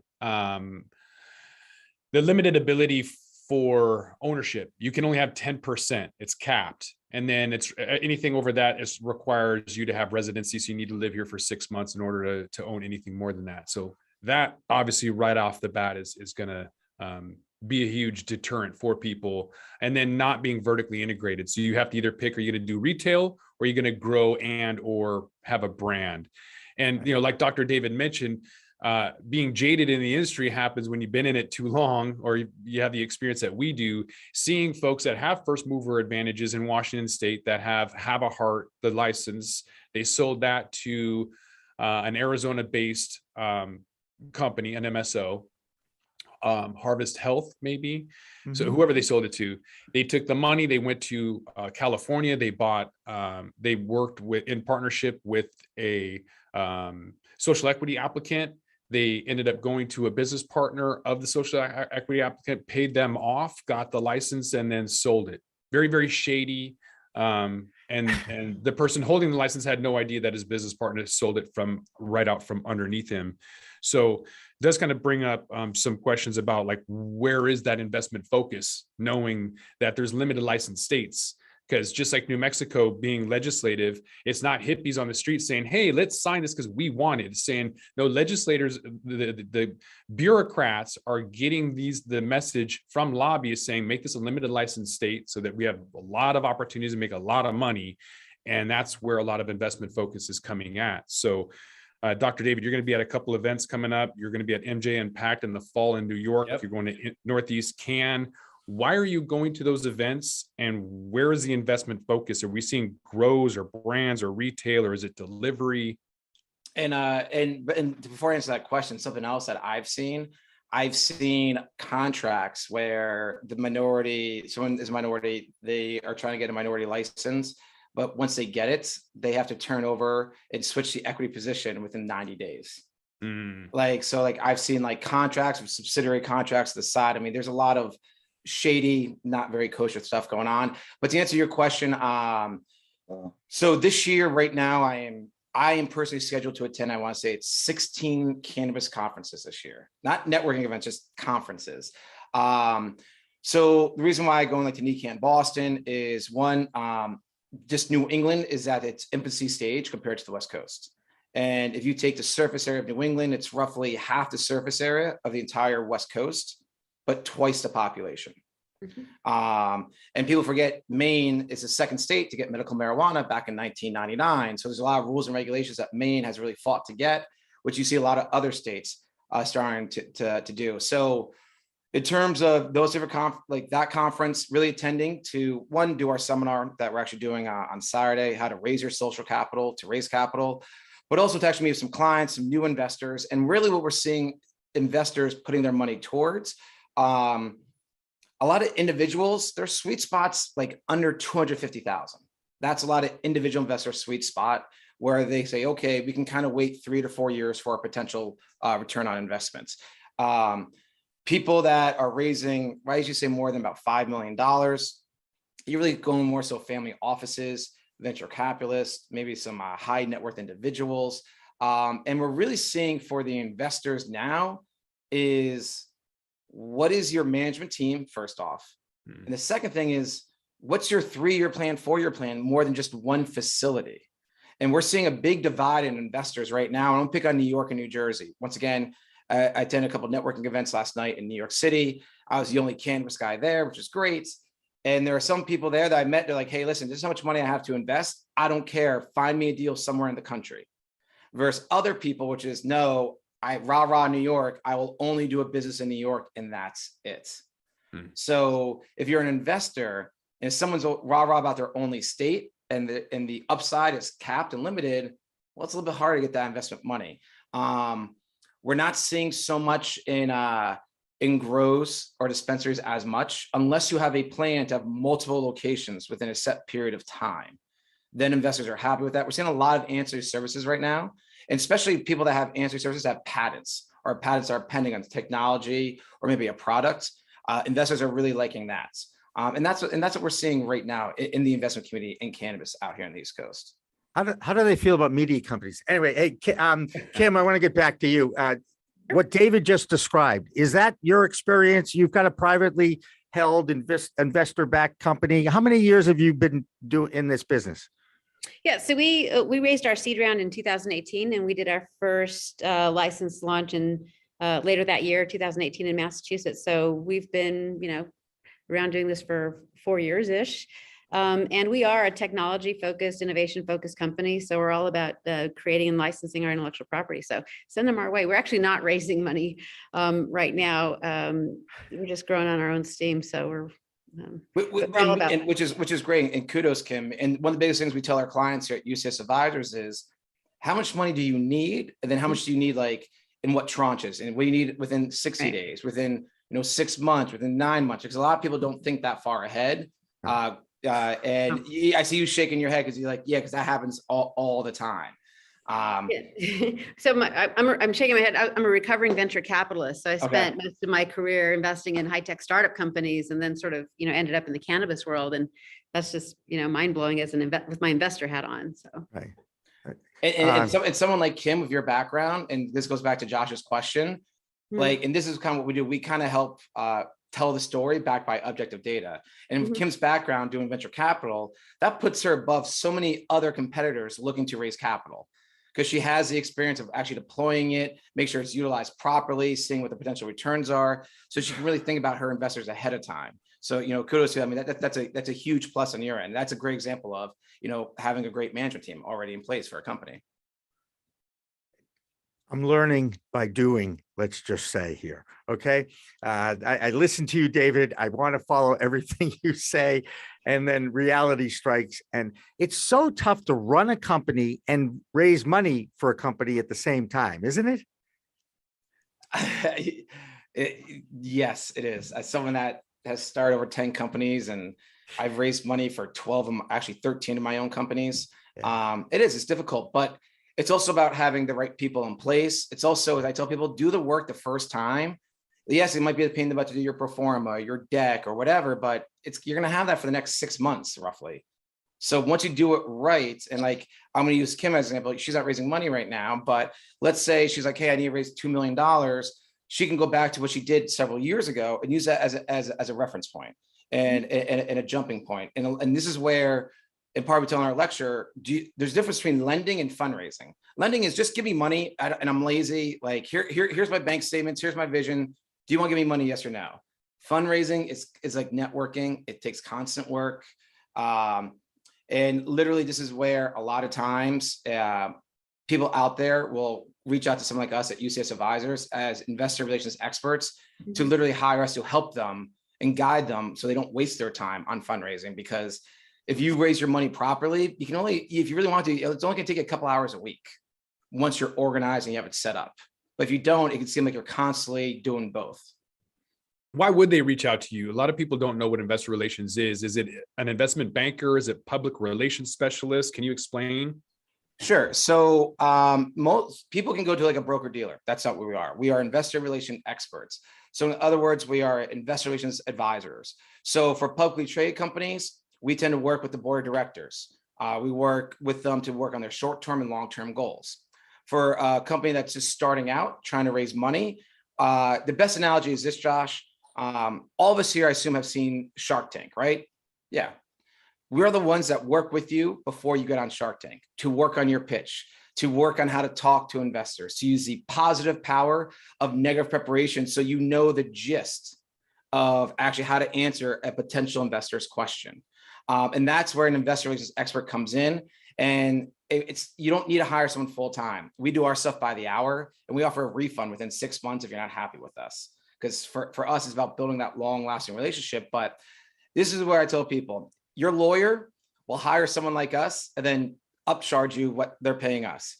Your business coach goes out and hires someone like us and then upcharge you to talk to us. So as I kind of tell people, you have your lawyer, you have your accountant, maybe you have your business coach. If you need to raise money, do fundraising, then you might want to get an investor relations expert to assist you with that. So, I don't have the time. And here's a great example, Jimmy. And I used this last night in New York. Someone needed money and they were pitching me. It was a real estate deal. And I was like, great. The guy's like, I don't need an investor relations expert. I got my pitch down, everything. I go, fine. I'm going to ask you one question right now because you have your pitch down. He's like, what is it? I go, tell me 3 objective points about your business that makes you different than your competitors. Oh, I can't do that. Oh, I got to go back and look at my notes. I'm like, so you're not prepared. I'm like, you just lost money right now. You just lost an opportunity of all the investors I represent because you're that sure. So, and that's where, once again, investor relations expert helps prepare you ahead of time. So anyone you talk to at any networking event, like Jimmy at NECANN Boston, so you can be prepared to talk to people, say, oh, great, I'm looking to invest in opportunities. I'm an opportunity myself. So I tell you, I love listening to you, David. I really do, because it's like, okay, I can do that. I can do that. I haven't done that. And I just go down that list. But first of all, we're up against the top of the hour. David, tell us where people, if they want to take your seminar, you got, here's the floor. Tell them how to get involved, get on the NECANN site and all that. Sure. So it's actually next Saturday, March 19th at 9 a.m. If you go to NECANN.com, click on the Boston venue, and you'll see the workshops, how to raise your social capital, to raise capital, or NECANN Next Level is our website that takes you right to the page. Everyone's asking, will we be done before Steve D'Angelo is a keynote speaker on Saturday at 12 p.m. And the answer is yes. So you can come take our seminar, still make the keynote speaker. If you want to learn more about me, David Cunic, feel free to reach out to me on LinkedIn. At the end of my profile, it says willing to achieve greatness. Just email me that message, and I know you read the profile and you're being serious. It's also a good way too to make sure someone's not spamming you the email either. Our website, ucsadvisor.com, and we just launched a 5-minute quiz to see if you're ready to actually pitch to investors. And if you can answer these 12 questions in 6 minutes or less with confidence, you're ready to pitch. If you can't, there's a good chance you need some help. That sounds like a challenge. I gotta go do that now. Yeah, that's pretty cool. Kim, I'm being full disclosure though, Kim. The website designer did not make the questions super dark, so in the process of fixing that as we speak. But yeah, I tell people do that quiz. It's 6 minutes, and people that have pitched are like, "Oh, 6 minutes, that's easy." People have not pitched, like, "Oh my God, I can't do all this in 6 minutes." Like, well, you need to tweak things, Ed. I could do a lot of things in 6 minutes. Kim, how do people find out about Azuca? And go ahead, name a few dispensaries in the Massachusetts area, because we do have some followers here. Yeah, azucatime.com is our website, and you can sort of click in and get in touch with all of us.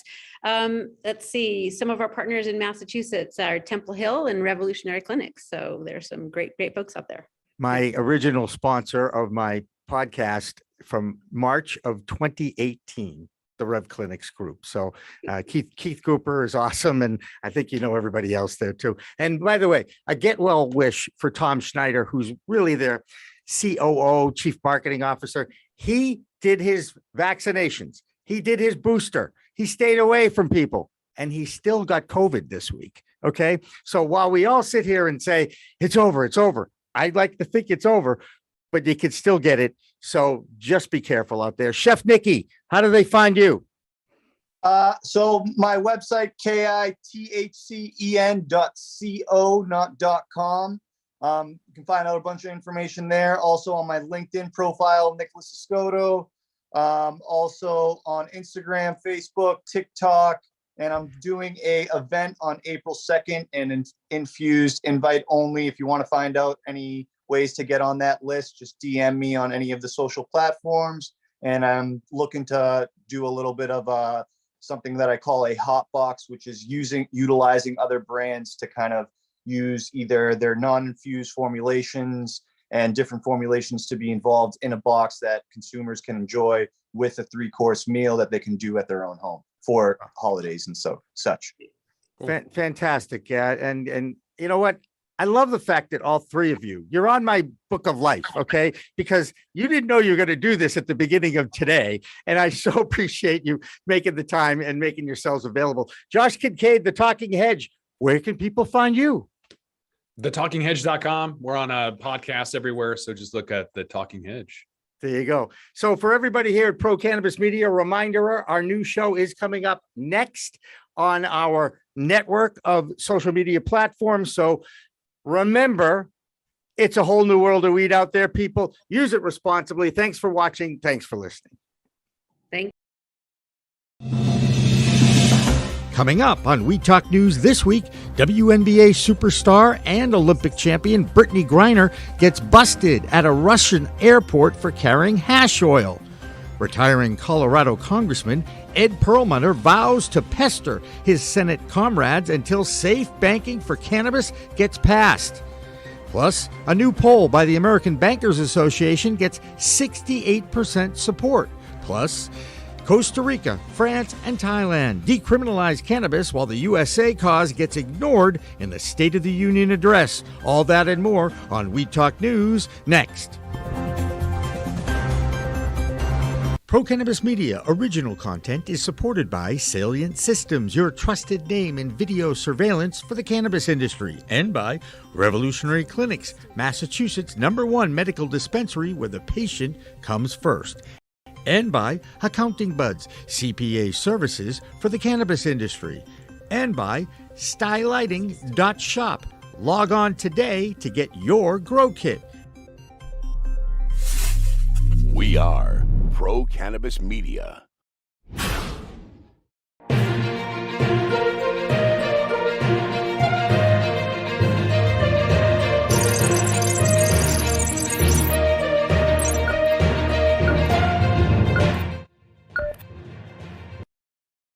Hi, everyone. Welcome to Weed Talk News. I'm Elena Pinto reporting for Pro Cannabis Media. Our top story this week, once again, comes from Russia, as all eyes are fixed upon the ongoing war with Ukraine. Some U.S. officials are now trying to make it a priority to bring Brittany Griner home. Griner is a 7-time WNBA champion, a 2-time Olympic medalist, and now a Russian prisoner. A few days ago, Russian state media released video of Griner being detained at an airport for allegedly carrying vape cartridges with hashish oil inside. We're now learning the incident actually happened weeks ago, and Griner has been in Russian custody ever since. She could ultimately be charged with large-scale transportation of drugs, an offense that could put her behind bars in Russia for up to 10 years. U.S. diplomats are working to bring Griner home, but they say it will not be easy. Seems uncanny to be locking someone up for a vape cartridge while a war ensues. But we send our best to Brittany Griner and hope she can make it home safely with the help of officials stateside. However, it doesn't seem President Biden will be the one to pipe up and save the day. In a not so shocking turn of events, cannabis was completely absent from the president's State of the Union address.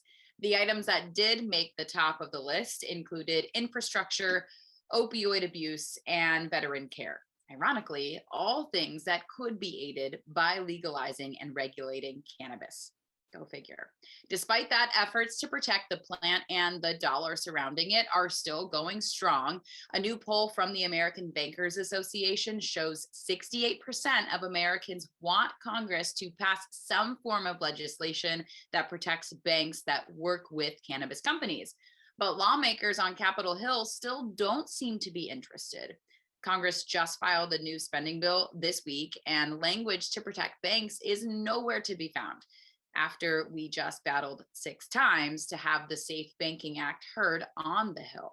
Co-sponsor of that bill, Colorado Rep. Ed Perlmutter, says he plans to pester members of Congress about adding that language until it's done. However, many cannabis advocates are saying they need Perlmutter to be more than a pest and actually get this legislation passed once and for all. Vote Pro Podcast's Phil Adams has more on what's happening in the nation's capital this week. Phil. Hi, I'm Phil Adams from Vote Pro Podcast, and this is the Weed Talk News DC Report. An omnibus spending bill was introduced in Congress this week that once again includes a ban on recreational cannabis sales in DC. The provision, known as the Harris Rider, prevents the District of Columbia from using local tax dollars to set up a legal cannabis market. A number of cannabis advocates and lawmakers have expressed their disappointment. In a press release, Toy Hutchinson, president and CEO of the Marijuana Policy Project, said, quote, "Entrepreneurs who live in this minority-majority community are denied the ability to open businesses that are available in every other legal cannabis jurisdiction." Although DC legalized possession and home cultivation back in 2014, that same year, Representative Andy Harris of Maryland sponsored the rider, which passed as part of that year's spending bill. The Harris Rider has been renewed every year since then. Legislation is now pending that would allow Veterans Administration doctors and patients to talk openly about medical cannabis. The proposal, sponsored by Representative Seth Moulton of Massachusetts, protects veterans who participate in state legal medical cannabis programs from losing their eligibility for VA healthcare services. VA doctors would be required to honor the desires of their patients who seek alternative forms of treatment, including cannabis. They would also be authorized to discuss medical marijuana treatment options with patients. Representative Ed Perlmutter of Colorado appears willing to discuss his Secure and Fair Enforcement Banking Act with anyone in Congress who will listen, and to attach the safe banking language to any bill being considered. In February, he was able to get the language inserted into the large-scale America Competes Act, which now awaits a final vote. Last year, Perlmutter attempted to attach the language into the National Defense Authorization Act, though it was later stripped from the bill. Back in 2020, Perlmutter was able to get the language attached to 2 of the House-passed COVID relief packages, though it didn't make it into either final version. Perlmutter told the House Rules Committee point blank he intends to offer the safe banking provision as an amendment to, quote, every single bill I possibly can until it's passed. That's the Weed Talk News DC report for this week. I'm Phil Adams from Vote Pro Podcast. There is good news this week as other countries around the globe make moves with marijuana. Costa Rica has legalized medical marijuana across the country, and France is also tiptoeing into the medical industry.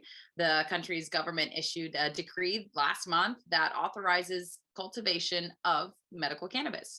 And now they're working on developing the full industry. And in Thailand, health officials seem hopeful that the legalization of cannabis will help the country's tourism market flourish once again. Now let's get a check on what's happening in Europe this week. Here's Stephen Arthur George. I'm Stephen Arthur George with SAG Advisory Services in Lisbon, Portugal. This is the European Cannabis Report for Weed Talk News. France is having a bit of FOMO when it comes to medical cannabis. As of March 1st, a new decree law entered into force for medical cannabis regulations. That being said, the regulators still need to implement it locally. But France will allow the cultivation, production, manufacture, transport, and import-export of medical cannabis. Over across the pond in Canada, 2 Canadian companies receive European GMP certification. Pure Sun Farms and Zeus receive EU GMP from Germany and Portugal regulators, respectively. This will allow both companies to export to Europe as well as other global markets. On the other hand, Canadian producers will start to face increased competition as more cultivators, producers, and manufacturers come online here in Europe. Over in the Netherlands, Zebra is on track to deliver the first harvest to the Dutch government. The Canadian-based company was awarded one of the 5 licenses in the Netherlands. They are growing 1 high THC flower as well as another 1-to-1 THC and CBD flower. As soon as the harvest is complete, they will submit samples to the Dutch government for further analysis. That's the European Cannabis Report. I'm Stephen Arthur George from SAG Advisory Services for Read Talk News. Back in the US, one state may have found a loophole when it comes to cannabis transactions. Dreamer Cannabis, a dispensary in Southampton, Massachusetts, is moving away from all cash operations and letting people buy cannabis with their credit card. The shop has started using a third-party platform that allows customers to enter their credit card information via a smartphone app. And apparently it's allowing Dreamer Cannabis to operate without fear of federal interference with their money. Ron Marshalsea has more from the Bay State in this week's Massachusetts Report. I'm Ron Marshalsea with the Massachusetts Cannabis Report for Weed Talk News. Dreamer Cannabis in Southampton, an adult-use cannabis dispensary in Massachusetts, is moving away from all cash operations. They have begun using a third-party platform that allows customers to buy state-legal cannabis products via credit cards. This is a workaround of policies in place by most banks and major credit card agencies that ban transactions on cannabis, which remains federally illegal. Most state legal cannabis dispensaries only accept cash or debit. MariMed, a leading multi-state cannabis operator, announced it signed a definitive agreement to acquire a provisional dispensary license from Greenhouse Naturals. The transaction will add a second retail location to MariMed's cannabis operations in Massachusetts.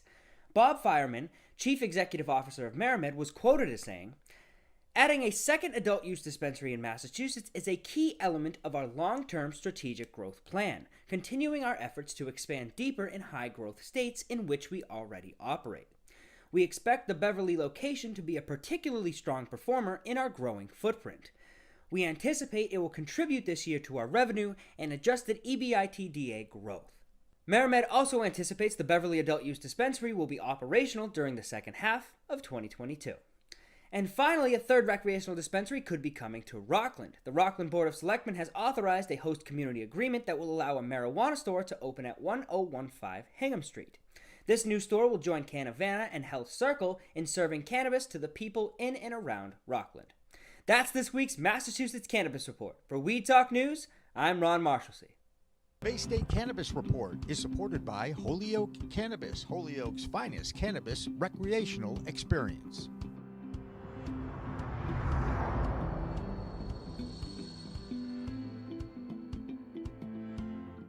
A battle brewing between MSOs, MedMen, and Ascend Wellness are locked in a litigious back and forth.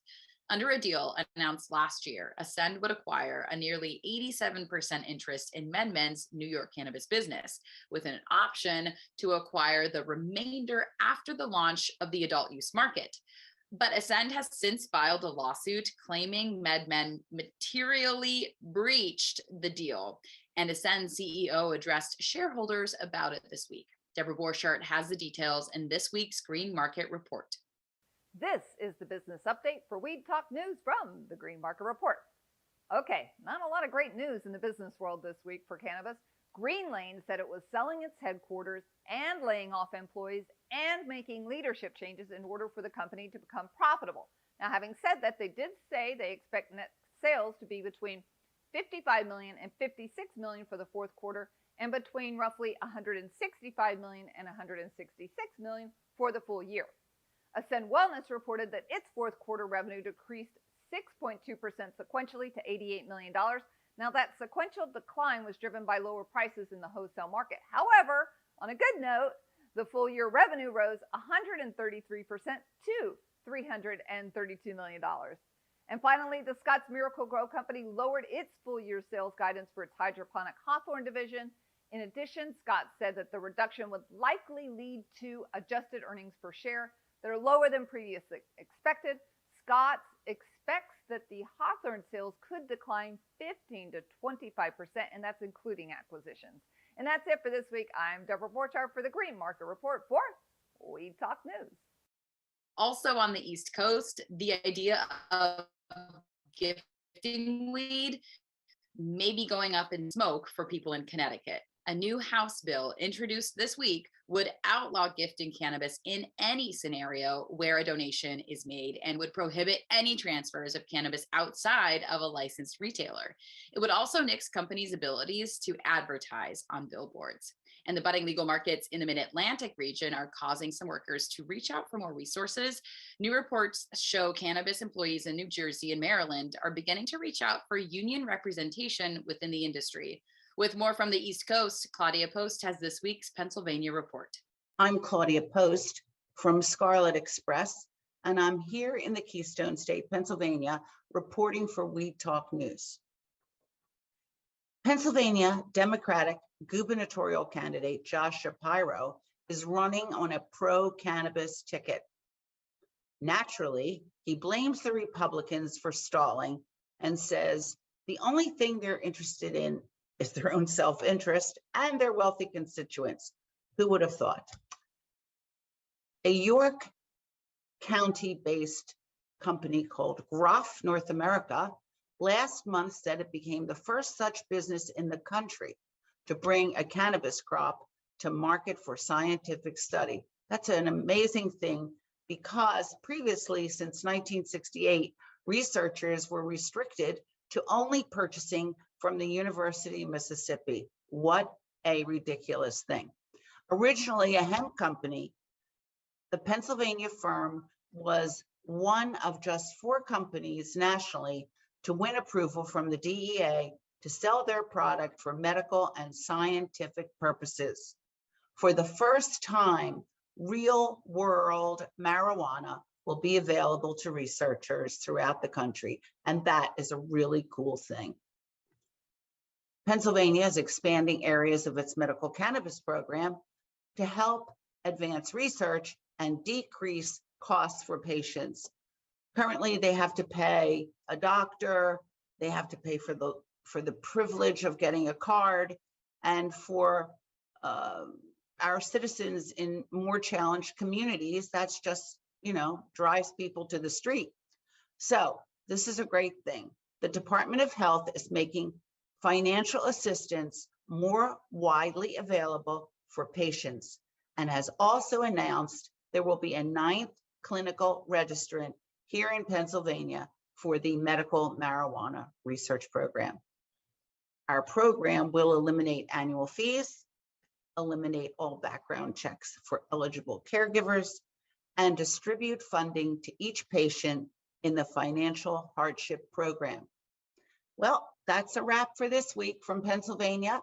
I'm Claudia Post from Scarlet Express, and I'll be back next week to talk about what's hot and what's not in Pennsylvania.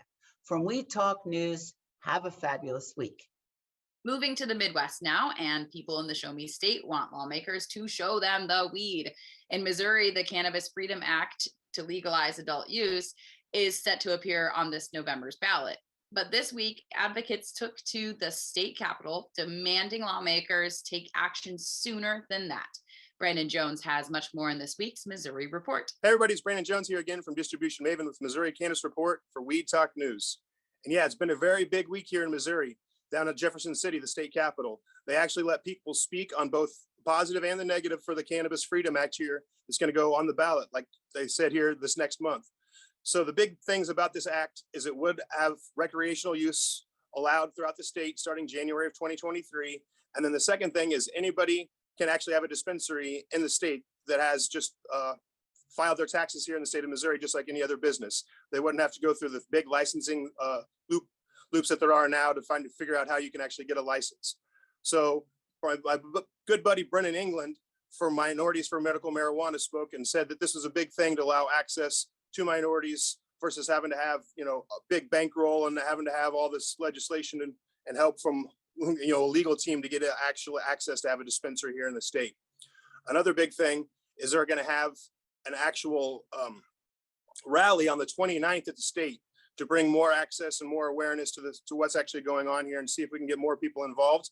And there is still 2 more weeks you can actually reach out to your lawmakers and let them know how you feel about this act. So please do. I'm Brandon Jones from Distribution Maven, from Missouri Cannabis Report for Weed Talk News. Thanks a lot, everybody, and have a great week. In Washington state, regulators will finally start requiring pesticide testing on all adult use cannabis products, a standard most legal programs already have. Washington state does already test medical marijuana for pesticides, and now those same standards will be applied to everyone's weed. I'm Josh Kincaid from the Talking Hedge with the Washington State Cannabis Report for Weed Talk News. Washingtonians are seeking to remove restrictive requirements for non-resident cannabis investors. State law currently requires all cannabis investors to have established residency in Washington state for at least 6 months. As a result, local companies are undercapitalized and without funding will largely be left out of the national market when legalization occurs. During the past several years, measurements have been introduced to remove the residency requirement, but so far, they've all failed to advance. Similar stagnant cannabis-related bills signal that the legislature's reluctance to act without federal guidance and assurances. Overturning general residency requirements will usher in a new era of expansion for multi-state operators, as well as offer an exit strategy for those business owners who have benefited from the period of protectionism, yet are too tired to compete for local market share against the budgets of behemoth MSOs. Next week, you guys are going to find out about Washington State's Cannabis Research Commission, but with that, we're going to have to roll up this Washington State Cannabis Report. I'm Josh Kincaid from the Talking Hedge, reporting for Weed Talk News. Don't forget to like, share, and subscribe, or don't, and I'm out. Thank you, Elena. It's time for the Florida Report from Weed Talk News, and I'm Heather Allman from Cannabis Law Report. During COVID until June 2021, existing medical cannabis patients were allowed to renew their medical certifications remotely via emergency order. But the hope that these telehealth consultations would be permanent went up in smoke last week. Joint legislation SB 164 and HB 333 by Senator Jeff Brandes and Representative J.R. Williamson proposed that while patients would still have to receive an in-person consultation before receiving their initial cannabis certification, they could continue meeting with their physician remotely via video chat, phone, text, or email. Unfortunately for those seeking that easier route to cannabis relief, the 2022 session was quite the buzzkill to those plans. And with cannabis-friendly Brandes reaching term limits later this year, we'll have to see who takes up that cause moving forward. And while we're talking about the legislation, Florida lawmakers keep chipping away at the ballot or citizens' initiative process. It has often been employed on issues the legislature refused to pass. Let me tell you, Floridians from all walks of life have been able to use their constitutional right to direct democracy in Florida and to improve the state for the better. Unfortunately for us, the legislature disagrees. With a week to go in the 2022 session, Florida lawmakers are considering a series of measures to push the Republican leaders' years-long battle to make it harder for groups to change the state constitution, although they don't seem to have a problem doing so themselves. For more than a decade, the ballot initiative process has been utilized to legalize medical marijuana, increase the minimum wage, and limit the expansion of gambling in the state. Yet lawmakers have consistently made efforts to block measures from going before voters and amending the Constitution. So far, our GOP-controlled legislature has increased the number of signatures required on initiatives to be placed on a ballot.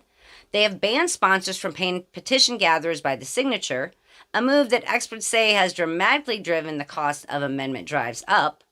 And next, they shrank the length of time signatures are valid from 4 years to only 2 years, meaning the signatures can only be used for one election cycle, again, driving up costs. For the trifecta, the legislature tucked a separate law into a sweeping Senate elections package affecting the Florida Supreme Court reviews of proposed amendments. This is supposedly ensuring that proposal wording meets legal standards before being presented to voters. Currently, we have SB 524 that would require the Attorney General to withdraw requests for court reviews if proposals don't submit enough signatures to qualify for the ballot before that February 1st deadline. All of these are in the state's effort to restrict ballot and citizen initiatives. The ACLU of Florida says they are opposing all of these constitutional changes, labeling them death by 1,000 cuts. Let's hope the next legislative session sees more positive change for Floridians than it has this year. In other news, in case you haven't heard, the Emerald Cup launched a new cannabis classification system for the 2022 awards. The revolution underway at the Emerald Cup regards how they will assess excellence in cannabis, and with it comes a new system that will universally classify cannabis based on terpenes, flavor, and effects. The days of simply seeking out the highest THC total is rapidly fading as science has converged and finally proven that terpenes are at the root of the entourage effect customers are seeking. However, terpenes with their unfamiliar names and mysterious effects have mostly added another layer of consumer confusion to an already complicated, overly broad indica sativa hybrid simplification, whimsical strain names, and irrelevant THC percentages. The new Emerald Cup terpene-based classification can be easily used by consumers, bud tenders, dispensaries, judges, and growers, and will eventually trickle down to impact dispensary menus across the country. In preparation, the Medical Marijuana Treatment Clinics of Florida sponsored an informative educational webinar on Wednesday, March 9th called Focus on Terpenes. The series host, Mark Matoza, was joined by guest speaker Nick Manginski from Move by Verano, and participants learned about the terpenes found in cannabis and in the natural world, but more importantly, they found out how the right terpenes can match a condition and can increase the efficacy of medical cannabis products. Let's hope the new terpene chart can help. That's a wrap for the We Talk News Florida Report. I'm Heather Allman from Cannabis Law Report. Have a great week ahead. And finally, is it time for cannabis companies to throw in the towel when it comes to advertising on Instagram? No secret that Instagram doesn't love cannabis content. Unless you're a multi-million-dollar company, you can almost guarantee the algorithm will shadow ban you in some way if you share content relating to cannabis. So streaming service Twitch is looking to take over. A recent report dove into the potential the platform has for cannabis marketing. With no algorithm and no interference with those following local laws, Twitch is pretty much the perfect place to push your pot products. From gamers who interact with their audience on a personal level to the possibility for product giveaways and reveals. If you've struggled with social media marketing lately, you might want to befriend a streamer and turn your sites to Twitch. After all, it's a whole new world of weed out there, so use it wisely and to your best advantage. That does it for Weed Talk News this week. I'm Elena Pinto for Pro Cannabis Media. See you next time. Hi, my name's Tai Chang. I'm the president and founder of Aloha Green Apothecary in Hawaii. We're a vertically integrated medical cannabis company with 3 dispensaries, 1 extraction lab, and 1 cultivation center near the North Shore of Oahu. We have over 150 employees now, and we've been working with Adaptive HR to meet our human resource needs. We're super excited to work with them as we expand, and we've grown at least 2-3 times over the last 2 years. So we look forward to a good relationship with Adaptive, and come visit us in Hawaii anytime. Aloha.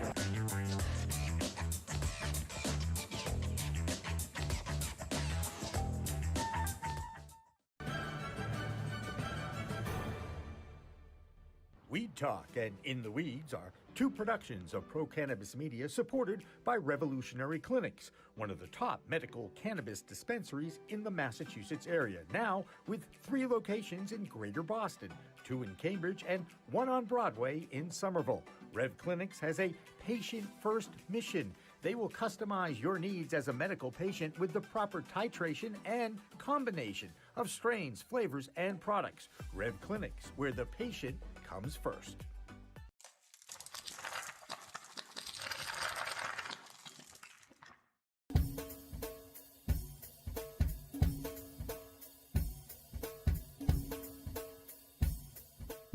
Difference is building a solution for that individual.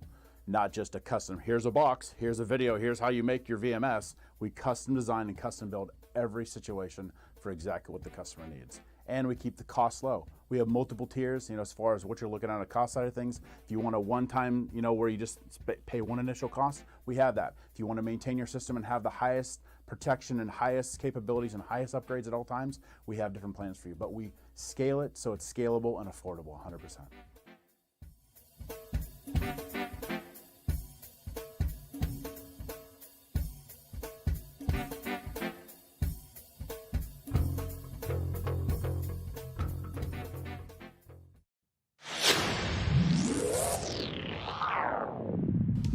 Hey, you want to grow your own plants? Check out Style Lighting's Grow Kit. It has everything you need to become an expert home grower and bring the power of the sun indoors. Style Lighting uses TCP's high-powered commercial LEDs that deliver twice the output in the market. The Grow Kit has a grow bag, a timer, chains to hang the light, and of course the best in the business lighting system by TCP. Check out stylelighting.shop for more information.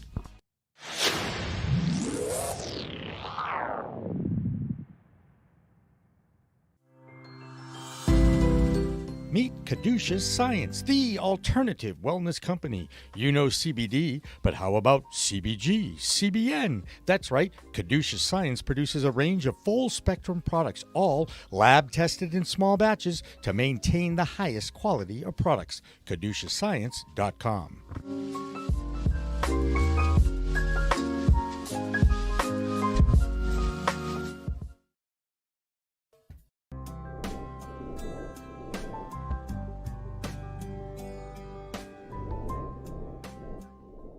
Pro Cannabis Media programming is available live and on demand on our Facebook page at Pro Canna Media, on Instagram at Pro Cannabis Media, on LinkedIn also at Pro Cannabis Media, on YouTube and YouTube Live on Pro Cannabis Media, Twitter at Pro Canna Media, and on twitch.tv/Pro Cannabis Media. So like, share, and subscribe to all of our content, newsletters, and shows live or on demand.